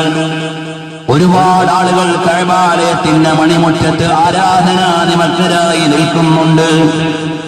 അപ്പ മഹാനായ മാലിക് ബിൻ ദീനാർ റളിയല്ലാഹു അൻഹു ആലോചിക്കുകയാണ്, ഇത്രയും ജനങ്ങൾ ഇവിടെ ഒരുമിച്ച് കൂടിയല്ലോ, ഇതിൽ എത്ര പേരെ അല്ലാഹു തആല സ്വീകരിച്ചിട്ടുണ്ട്? മാലിക് ബിൻ ദീനാർ റളിയല്ലാഹു അൻഹു ആലോചിക്കുകയാണ്. അങ്ങനെ രാത്രി കിടന്നുറങ്ങുമ്പോഴാണ് ഒരാള് വിളിച്ചു പറയുന്നു, മാലിക് ബിൻ ദീനാർ, നീ എത്ര ഹാജിമാരെ അല്ലാഹു സ്വീകരിച്ചു എന്ന് ആലോചിച്ച് കിടക്കുകയാണ്. എന്നാൽ അല്ലാഹു തആല എല്ലാ ഹാജിമാരെയും സ്വീകരിച്ചു, ഒരാളെ ഒഴികെ. മാലിക് ബിൻ ദീനാർ തങ്ങൾ പറയുകയാണ്, അത് ഞാനാണോ അത് ആലോചിച്ചുകൊണ്ട് എനിക്ക് ഉറക്കം വന്നില്ല. പിറ്റേന്ന് രാത്രിയായി കിടന്നുറങ്ങിയപ്പോൾ അതാ ഒരാള് വിളിച്ചു പറയുന്നു, മാലിക് ബിൻ ദീനാറേ, എല്ലാവരെയും അല്ലാഹു സ്വീകരിച്ചു, ഒരാളെ ഒഴികെ. അയാള് നിങ്ങളല്ല, ഖുറാസാൻകാരനായ മുഹമ്മദ് ബിൻ ഹാറൂനാണ്. ഉടനെ മാലിക് ബിൻ ദീനാർ റളിയല്ലാഹു അൻഹു ഖുറാസാൻകാരുടെ ടെന്റിലേക്ക് ചെന്നു. അവരോട് ചോദിച്ചു, നിങ്ങളിൽ മുഹമ്മദ് ബിൻ ഹാറൂൻ ആരാണ്? അതേ, മുഹമ്മദ് ബിൻ ഹാറൂൻ വലിയ ആബിദായ മനുഷ്യനാണ്. 40 കൊല്ലമായി ആരാധനയിലാണ്. 40 കൊല്ലമായി നിരന്തരം നോമ്പെടുക്കുന്ന ആളാണ്. രാത്രി മുഴുവനും നിന്ന് നിസ്കരിക്കുന്നയാളാണ് മുഹമ്മദ് ബിൻ ഹാറൂൻ. നേരെ ബഹുമാനപ്പെട്ട മാലിക് ബിൻ ദീനാർ തങ്ങൾ മുഹമ്മദ് ബിൻ ഹാറൂൻ എന്നയാളുടെ അടുക്കലേക്ക് ചെല്ലുന്നു. അദ്ദേഹം നിസ്കരിക്കുകയാണ്. സലാം വീട്ടിയിട്ട് ചോദിക്കുന്നു, നിങ്ങളാരാണ്? ഉടനെ മഹാനവറുകൾ പറഞ്ഞു, മാലിക് ബിൻ ദീനാർ, ഞാൻ മാലിക് ബിൻ ദീനാറാണ്. ഉടനെ അദ്ദേഹം പറഞ്ഞു, അൽ ആലിമുൽ സാഹിദ്, ആലിമും സാഹിദുമായ മാലിക് ബിൻ ദീനാറാണോ? ഉടനെ ബഹുമാനപ്പെട്ടവര് മറുപടി പറഞ്ഞു, അൽ ആലിമു അല്ലാഹ് വസ്സാഹിദു ഉമർ ബിൻ അബ്ദുൽ അസീസ് അന സാഹിദു ലിഫഖരി. അല്ലാഹുവാണ് ഏറ്റവും വലിയ ആലിം. ഉമർ ബിൻ അബ്ദുൽ അസീസാണ് സാഹിദായ മനുഷ്യൻ, പരിത്യാഗിയായ മനുഷ്യൻ. കാരണം രാജ്യത്തിന്റെ അധികാരം കിട്ടിയപ്പോഴും കീറപ്പായിൽ കിടന്ന മഹാനാണ്. ഞാൻ പണമില്ലാത്ത ആളായിട്ട് പരിത്യാഗിയായ ആളാണ് എന്ന താഴ്മയുടെ വർത്തമാനം അവിടുന്ന് പറയുമ്പോൾ, എന്റെ പ്രിയപ്പെട്ട മുഅ്മിനീങ്ങളെ, മാലിക് ബിൻ ദീനാർ തങ്ങളെ പരിചയപ്പെടുമ്പോ 40 കൊല്ലം കൊണ്ട് നിസ്കരിക്കുന്നയാളാണ്. 40 ദിവസത്തിൽ ഒരിക്കൽ മാത്രമേ നോമ്പില്ലാത്ത ദിവസമുള്ളൂ. അങ്ങനെ നോമ്പെടുക്കുന്ന ആളാണ്. 40 കൊല്ലമായി ഹജ്ജ് മുടങ്ങാത്ത ആളാണ്. ഇത് പറഞ്ഞപ്പോ മാലിക് ബിൻ ദീനാർ തങ്ങൾ പറയുന്നു, ഞാൻ നിങ്ങളെ കണ്ടിട്ടൊരു കാര്യം പറയാൻ വന്നതാണ്, പക്ഷേ എനിക്ക് നാണം തോന്നുന്നു. അപ്പൊ അദ്ദേഹം പറഞ്ഞു, പറഞ്ഞോളൂ, ഉള്ളതെന്താണെന്ന് വെച്ചാൽ. ഉടനെ മാലിക് ബിൻ ദീനാർ തങ്ങൾ പറഞ്ഞു, ഈ കൊല്ലം ഇവിടെ ഒരുമിച്ച് കൂടിയ ആയിരക്കണക്കിന് ജനങ്ങളുടെയും ഹജ്ജ് അല്ലാഹു സ്വീകരിച്ചു പോയി. പക്ഷേ നിങ്ങളുടെ ഹജ്ജ് മാത്രം അല്ലാഹ് സ്വീകരിച്ചിട്ടില്ല. ഉടനെ ബഹുമാനപ്പെട്ട മാലിക് ഇബ്നു ദീനാർ തങ്ങളോട് മുഹമ്മദ് ബിൻ ഹാറൂൻ പറയുകയാണ്, ഈ കഴിഞ്ഞ 40 കൊല്ലം ഇങ്ങനെ തന്നെയാണ്. ഓരോ കൊല്ലവും ഹജ്ജ് കഴിയുമ്പോൾ നിങ്ങളെപ്പോലെ ഒരു മനുഷ്യൻ ഇവിടെ വരും. ആ അതത് കാലഘട്ടത്തിൽ സാഹിദായിരിക്കും, ആലിമായിരിക്കും. വന്നിട്ട് എന്നോട് പറയും, എന്റെ ഹജ്ജ് സ്വീകരിച്ചിട്ടില്ല. ഞാൻ എത്ര വലിയ ഹതഭാഗ്യനാണ്. മോമിനീങ്ങളെ മനസ്സിലാക്കണം. എന്റെ പ്രിയപ്പെട്ട മോമിനീങ്ങളൊക്കെ ഒന്ന് അടുത്തേക്ക് എഴുന്നേറ്റ് നിൽക്കുമോ? ഈ വിഷയം വളരെ ഹബീബിന്റെ മഹബത്തുള്ള വിഷയം പറഞ്ഞു ദുആന്ന് നമുക്ക് പിരിയാം. അങ്ങ് മേലെ നിൽക്കുന്ന മോമിനീങ്ങളും നമുക്ക് ദുആ ചെയ്യാനുള്ള മജ്ലിസാണല്ലോ. ഹബീബായ റസൂലുള്ളാഹിന്റെ മദ്ഹാണല്ലോ പറഞ്ഞവസാനിപ്പിക്കുന്നത്. അതുകൊണ്ട് ഹബീബ് സല്ലല്ലാഹു അലൈഹി വസല്ലം തങ്ങളെ ഇഷ്ടം വെച്ച് ഒരുപാട് കാലം അവിടുത്തെയുടെ പ്രണയം പറഞ്ഞ് അവസാനം ലാ ഇലാഹ ഇല്ലല്ലാഹ് ചൊല്ലി മരിക്കാൻ അല്ലാഹു നമുക്ക് ഭാഗ്യം തരട്ടെ.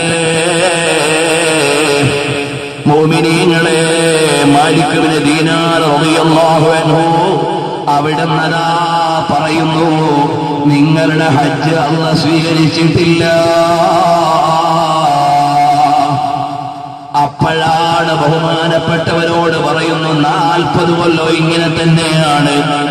ഓരോ കൊല്ലവും പങ്കെടുക്കുന്ന ആലിമീങ്ങളും സാഹിദീങ്ങളും പറയുന്നത്, എന്റെ ഹജ്ജ് അല്ലാഹ് സ്വീകരിച്ചിട്ടില്ലെന്നാണ്. ഞാൻ എന്തു ചെയ്യാനാണ്? ഉടനെ ബഹുമാനപ്പെട്ടവരോട് ചോദിക്കുന്നു, മാലിക് ഇബ്നു ദീനാർ തങ്ങൾ ചോദിക്കുകയാണ്, നിങ്ങൾ വല്ല വൻ പാപങ്ങളും ചെയ്തിട്ടുണ്ടോ? അതെ, ഞാനൊരു പാപം ചെയ്തിട്ടുണ്ട്. അതേതാണ്? ഞാൻ ഒരു ദിവസം കള്ളു കുടിച്ചു നല്ല മത്തനായി, നല്ല ലെവലിലെത്തിയിട്ട് ഞാൻ വീട്ടിലെത്തി. ശഅബാനിന്റെ അവസാനത്തെ ദിവസമാണ്, പിറ്റേന്ന് റമളാനാണ്. ഞാൻ കള്ളുകുടിച്ച് ലെവലിലെത്തിയിട്ട് വീട്ടിലെത്തി. എന്റെ വീടിന്റെ കതക് തുറന്നു തന്നത് മൂത്താപ്പയുടെ മകളാണ്.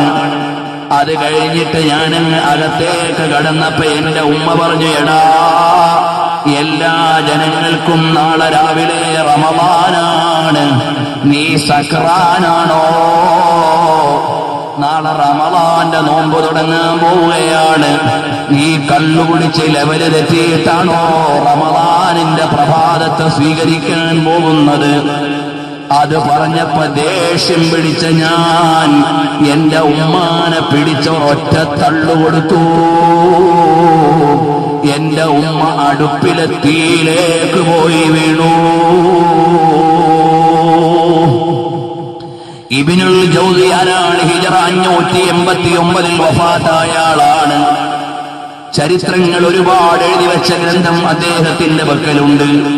നിരവധി ഗ്രന്ഥങ്ങളുടെ രചയിതാവാണ്. 6-ാം നൂറ്റാണ്ടിൽ ജീവിച്ചയാളാണ്. ചുരുക്കി പറയട്ടെ, അദ്ദേഹം അടയാളപ്പെടുത്തുന്നു, ഉമ്മാനെ ഞാൻ പിടിച്ചിട്ടൊരു തൊള്ളു കൊടുത്തപ്പോൾ അടുപ്പിലേക്ക് പോയി വീണു. ഉമ്മ കത്തിപ്പോയി. ബഹളം കേട്ടപ്പോൾ എന്റെ മൂത്താപ്പയുടെ മകളെന്നെ ഒരു റൂമിലേക്ക് തള്ളിയിട്ടിട്ട് കുത്തിയിട്ട് കളഞ്ഞു. ഏകദേശം പാതിരാത്രിയായപ്പോൾ എനിക്ക് ബോധം തെളിഞ്ഞു. അപ്പൊ ഞാൻ വാതിൽ മുട്ടിയിട്ട്, മോളെ കതക് തുറക്കടി എന്ന് പറഞ്ഞു. അവൾ എന്നോട് പിണക്കമുള്ള വർത്തമാനം പറഞ്ഞു.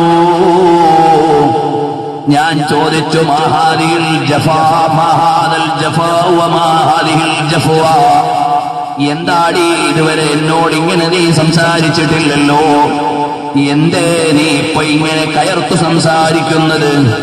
അപ്പ എന്നോട് പറഞ്ഞു, എടാ, നീ ലോകത്തെ വലിയ തെറ്റു ചെയ്ത തോന്നിവാസിയാണ്, നിന്റെ ഉമ്മ കത്തി മരിച്ചു പോയില്ലേ? അപ്പോൾ ഞാൻ വീടിന്റെ റൂമിന്റെ വാതിൽ തല്ലിപ്പൊളിച്ച് പുറത്തിറങ്ങി. നോക്കിയപ്പോ ഉമ്മാന്റെ ജീവൻ നഷ്ടപ്പെട്ടു പോയി. നേരെ വാതിൽപ്പടിയിലേക്ക് വന്ന് എന്റെ വലത് കൈ വാതിലിന്റെ കട്ടളയിൽ വെച്ച് ഇടത് കൈ കൊണ്ട് എന്റെ കൈയങ്ങ് മുറിച്ചു കളഞ്ഞു.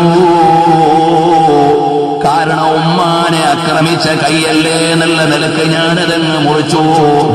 എന്റെ കയ്യിൽ 80,000 ദീനാറുണ്ടായിരുന്നു. ആ ദീനാറ് മുഴുവനും ഞാൻ പാവപ്പെട്ടവർക്ക് സ്വതഖ ചെയ്തു. ഞാൻ നേരെ മക്കത്തേക്ക് വന്നു. 40 കൊല്ലമായി ഇതുവരെ ഒരു ഹജ്ജും മുടക്കിയിട്ടില്ല. 40 ദിവസത്തിലൊരിക്കൽ നോമ്പ് തുറക്കുകയല്ലാതെ, അഥവാ നോമ്പില്ലാതിരിക്കുകയല്ലാതെ ബാക്കി എല്ലാ ദിവസവും നോമ്പനുഷ്ഠിക്കുന്നുണ്ട്. കാലിവിടെ കെട്ടിയിട്ടിട്ടുണ്ട്, കൈയിവിടെ ബന്ധിച്ചിട്ടുണ്ട്. അങ്ങനെയെല്ലാം ഞാൻ ചെയ്തിട്ടും ഈ കഴിഞ്ഞ 40 കൊല്ലവും അല്ലാഹു എന്റെ ഹജ്ജ് സ്വീകരിച്ചിട്ടില്ല. എന്നെ അല്ല ഏറ്റെടുത്തിട്ടില്ല. മുഅ്മിനീങ്ങളെ, ഇടയ്ക്കൂടി ഞാൻ പറയട്ടെ, റസൂലുള്ളാഹിന്റെ മഹബ്ബത്ത് പറയുന്ന ഈ വേദിയിൽ ചെറുപ്പക്കാര് പലരുമുണ്ട്. ഉമ്മമാരോട് അദബ് കെട്ട ഒരൊറ്റ വർത്തമാനവും ഉണ്ടാകാൻ പാടില്ല. ഉമ്മമാര് നിലത്തിട്ട് ചവിട്ടിയാൽ കാലിന്റെ അടിയിലെ പൊടി തട്ടുകയല്ലാതെ അവരോട് പ്രതികരിക്കാൻ അധികാരമില്ല. അതുകൊണ്ട് ചെറുപ്പക്കാരെ, അവരോട് നല്ല വർത്തമാനം പറയണം, അവരെ ആദരിക്കണം, ബഹുമാനിക്കണം. ഉമ്മാന്റെ കാൽ കീഴിലാണ് സ്വർഗമെന്ന ബോധം വേണം. ഈ കാലഘട്ടത്തിൽ പല ചെറുപ്പക്കാരും അത് ശ്രദ്ധിക്കുന്നില്ല. നീ വലിയ മുസ്ലിയാരാണെങ്കിലും, വലിയ ഇബാദത്ത് ചെയ്യുന്നവനാണെങ്കിലും, വലിയ ധർമ്മിഷ്ഠനാണെങ്കിലും, വലിയ ബുദ്ധിജീവിയാണെങ്കിലും ഉമ്മാന്റെ പൊരുത്തമില്ലാതെ രക്ഷയില്ല. ഉമ്മയത്ര വിവരമില്ലാത്ത ഗ്രാമീണയാണെങ്കിലും, ബോധമില്ലാത്ത സാധാരണക്കാരിയാണെങ്കിലും ഉമ്മാന്റെ പൊരുത്തമില്ലാതെ രക്ഷയില്ല. ചെറുപ്പക്കാരെ, സൂക്ഷിച്ച് ജീവിച്ചു കൊള്ളണം. അല്ലാഹു ഇരുലോകത്തും മാതാപിതാക്കളുടെ പൊരുത്തമുള്ള മക്കളിൽ അല്ലാഹു നമ്മളെ ഉൾപ്പെടുത്തട്ടെ. അതാണ് ഉമ്മയെങ്കിൽ ആ ഉമ്മാന്റെയും അപ്പുറമുള്ള കരുണയാണ് മുഹമ്മദുർ റസൂലുള്ളാഹി സല്ലല്ലാഹു അലൈഹി വസല്ലമ. അന്ത ഉമ്മുൻ അബൂ മാ റഅയ്നാ ഫീഹിമാ മിഥല ഹുസ്നിക ഖത്തു യാ സയ്യിദി ഖൈറൻ നബി. ഉമ്മയോ അമ്പാവയോ തങ്ങളെക്കാൾ ഞങ്ങളിൽ ശ്രേഷ്ഠരും അല്ല നബി. എന്താണെന്നറിയുമോ? മാലിക് ഇബ്നു ദീനാർ തങ്ങളോട് ഈ വിഷയമങ്ങ് പറഞ്ഞപ്പോ മാലിക് ഇബ്നു ദീനാർ തങ്ങൾ പറഞ്ഞു, എടാ, നിനക്ക് ദുനിയാവ് മുഴുവനും ഒന്ന് കത്തിച്ചുകൂടായിരുന്നോ? ഉമ്മാനെ അടുപ്പിൽ തള്ളിയിട്ടതെന്തിനാടാ എന്ന് പറഞ്ഞിട്ട് മുഖത്തടിച്ച പോലെ മറുപടി പറഞ്ഞിട്ട് മാലിക് ഇബ്നു ദീനാർ തങ്ങളങ്ങ് നടന്നു. ഈ മനുഷ്യന്റെ മനസ്സങ്ങ് പൊട്ടിപ്പോയി. യാ അല്ലാഹ് അനീസി ഇന്ന ഖുർബതി. പടച്ചവനെ, നിന്നോടല്ലാതെ ഞാൻ ആരോടാണ് പൊട്ടിക്കരേണ്ടത്? വന്നുപോയി റബ്ബേ, ഇനി രക്ഷയില്ല. എല്ലാരും എന്നെ ഇതാ നിസ്സാരരാക്കിപ്പോയി. ഞാൻ എന്തു ചെയ്യാനാണ് റബ്ബേ എന്ന് പറഞ്ഞ് അല്ലാഹുവിനോട് പൊട്ടിയങ്ങ് കരയുമ്പോ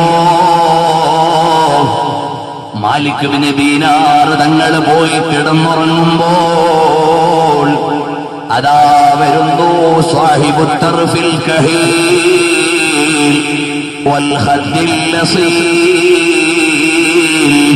വസ്സംസമി വസ്സൽസബീൽ നബിയുന അൽ അമീൻ ഹബീബുന അൽ കരീം സല്ലല്ലാഹു അലൈഹി വസല്ലം തങ്ങൾ വന്നിട്ട് മാലിക് ഇബ്നു ദീനാറിനോട് ചോദിക്കുന്നു, ലിമാദാ തുഖന്നിതുന്നാസ മിൻ റഹ്മത്തില്ലാഹ്. എന്തിനാ മാലിക് ഇബ്നു ദീനാറേ അല്ലാഹുവിന്റെ കരുണയെ തൊട്ട് ജനങ്ങളെ വിഷമിപ്പിക്കുന്നത്, നിരാശപ്പെടുത്തുന്നത്? അല്ലാഹുവിന്റെ റഹ്മത്തിനെ തൊട്ട് ജനങ്ങളെ ആശ മുറിയിക്കുന്നത് എന്തിനാണ്? അതുകൊണ്ട് കേട്ടോ, അദ്ദേഹത്തോട് അല്ലാഹു തആല വിട്ടുവീഴ്ച ചെയ്തിട്ടുണ്ട്. എന്തേ കാരണം? അല്ലാഹു ജല്ല ജലാലായ റബ്ബ് അദ്ദേഹത്തിന് ബോധ്യപ്പെടുത്തി കൊടുത്തു, എടാ നിനക്ക് 3 ദിവസം നിന്നെ നരകത്തിലിടും, എന്നിട്ട് നിന്റെ ഉമ്മാന്റെ മനസ്സിൽ ഒരു ദുഃഖമുണ്ടാകും. ആ ഉമ്മാന്റെ കൈകൊണ്ട് നിന്നെ നരകത്തിൽ നിന്ന് പിടിച്ച് സ്വർഗത്തിലേക്ക് കൊണ്ടുപോകും. കാരണം മാതാപിതാക്കളെ വെറുപ്പിച്ചവൻ നരകത്തിന്റെ രുചി അറിഞ്ഞേ പറ്റൂ എന്നതുകൊണ്ട് നീ നരകത്തിൽ കിടന്നേ പറ്റൂ. പക്ഷേ 3 ദിവസം കഴിഞ്ഞ് വിട്ടുവീഴ്ച ചെയ്തിരിക്കുന്നു. മാലിക് ഇബ്നു ദീനാറേ ബശ്ശിറുഹു, അതുകൊണ്ട് പോയി അദ്ദേഹത്തോട് സന്തോഷം പറയണം. കാരണം അല്ലാഹ് സ്വീകരിച്ചു പോയി. ചെറുപ്പക്കാരെ, 40 കൊല്ലം തുടർച്ചയായി ഹജ്ജ് ചെയ്തിട്ട്, 40 കൊല്ലവും നോമ്പെടുത്തിട്ട്, 40 കൊല്ലവും നിസ്കരിച്ചിട്ട് അല്ലാഹു ചെയ്ത വിട്ടുവീഴ്ചയുടെ പരിധി, ഉമ്മാന്റെ എത്ര വലിയ സ്ഥാനമാണ്. അവിടെ രക്ഷയ്ക്ക് വന്നത് മുഹമ്മദുർ റസൂലുള്ളാഹി തങ്ങളല്ലേ. അങ്ങനെ അദ്ദേഹം മരണപ്പെട്ടു പോയി. മാലിക് ഇബ്നു ദീനാർ തങ്ങൾ ചെന്ന് ജനാസ നിസ്കരിച്ചു എന്ന് ഇബ്നുൽ ജൗസി പറയുന്നു. അതുകൊണ്ട് എല്ലാവരെക്കാളും വലിയ കരുണയാണ് നബി തങ്ങൾ. അല്ലാഹു അവന്റെ നഫ്സ് കതബ അലാ നഫ്സിഹി റഹ്മ, അവൻ റഹ്മത്ത് തന്നെയാണ്. അതുകൊണ്ട് മുഅ്മിനീങ്ങളെ, എസ്എസ്എഫിനെ ആരും തെറ്റിദ്ധരിപ്പിക്കേണ്ടതില്ല. റസൂലുള്ളാഹിനെ സ്നേഹിക്കാൻ പഠിപ്പിക്കുന്ന പ്രസ്ഥാനമാണ്. മക്കളെ ദീനിൽ നിലനിർത്തുന്ന പ്രസ്ഥാനമാണ്. അല്ലാഹുവിനെ അറിയണമെന്ന് പറയുന്ന സംഘടനയാണ് സുന്നി യുവജന സംഘം. സാദാത്യങ്ങളുടെ ആശീർവാദമുള്ള സംഘടനയാണ്. റസൂലുള്ളാഹിനെ പ്രേമിക്കണമെന്ന് പറഞ്ഞ് ഹുബ്ബുർ റസൂൽ സമ്മേളനം നടത്തുന്ന ഏക സംഘടനയല്ലേ കേരളത്തിൽ. ഞങ്ങൾക്ക് രാഷ്ട്രീയമില്ല. എല്ലാ രാഷ്ട്രീയക്കാരോടും തുല്യ ദൂരമേ ഞങ്ങൾക്കുള്ളൂ. നല്ലത് ചെയ്യുന്നവരോട് നല്ലത് പറയും, തെറ്റു ചെയ്യുന്നവരോട് നിയമത്തിന്റെ പരിധിയിൽ തിരുത്താൻ ശ്രമിക്കും എന്നല്ലാതെ ഞങ്ങൾക്ക് രാഷ്ട്രീയമില്ല. എല്ലാ രാഷ്ട്രീയത്തിലുമുള്ള ആളുകൾ SYS-ൽ മെമ്പർഷിപ്പ് ഉള്ളവരുണ്ട്. അതുകൊണ്ട് ആരോടും ഞങ്ങൾക്ക് വിരോധമില്ല. അതുകൊണ്ട് നിങ്ങൾ SSF-നെ അറിയണം, SYS-നെ അറിയണം. ഞങ്ങൾ ചരിക്കുന്നത് പണ്ഡിതന്മാരുടെ കാൽപെരുമാറ്റവും കൽപ്പനയും അനുസരിച്ചാണ്. ഞങ്ങൾ ചെയ്യുന്നത് യതീമുകളെ സംരക്ഷിക്കലാണ്, മുതഅല്ലിമീങ്ങൾക്ക് ഭക്ഷണം കൊടുക്കലാണ്, പാവപ്പെട്ടവരെ ഏറ്റെടുക്കലാണ്, ആശ്രയമില്ലാത്ത പെൺകുട്ടികൾക്ക് വിവാഹത്തിനുള്ള സൗകര്യം ചെയ്തു കൊടുക്കലാണ്, വിദ്യാഭ്യാസ സഹായം ചെയ്യലാണ്. എല്ലാത്തിലും ഉപരി ആഖിറത്തിലെ വിജയമാണ് ഞങ്ങൾ പറഞ്ഞു കൊടുക്കുന്നത്. അല്ലാഹു നമ്മളെ മുഴുവനും വിജയിപ്പിക്കട്ടെ. റസൂലുള്ളാഹിന്റെ മഹബ്ബത്ത് പറഞ്ഞ ഈ വേദിയിൽ റസൂലുള്ളാഹിനെ കണ്ടു മരിക്കാൻ അല്ലാഹു തൗഫീഖ് നൽകട്ടെ. ഒരുപാട് തവണ റസൂലുള്ളാഹി തങ്ങളെ കാണാൻ ഞങ്ങൾക്ക് നീ ഭാഗ്യം നൽകണേ റഹ്മാൻ.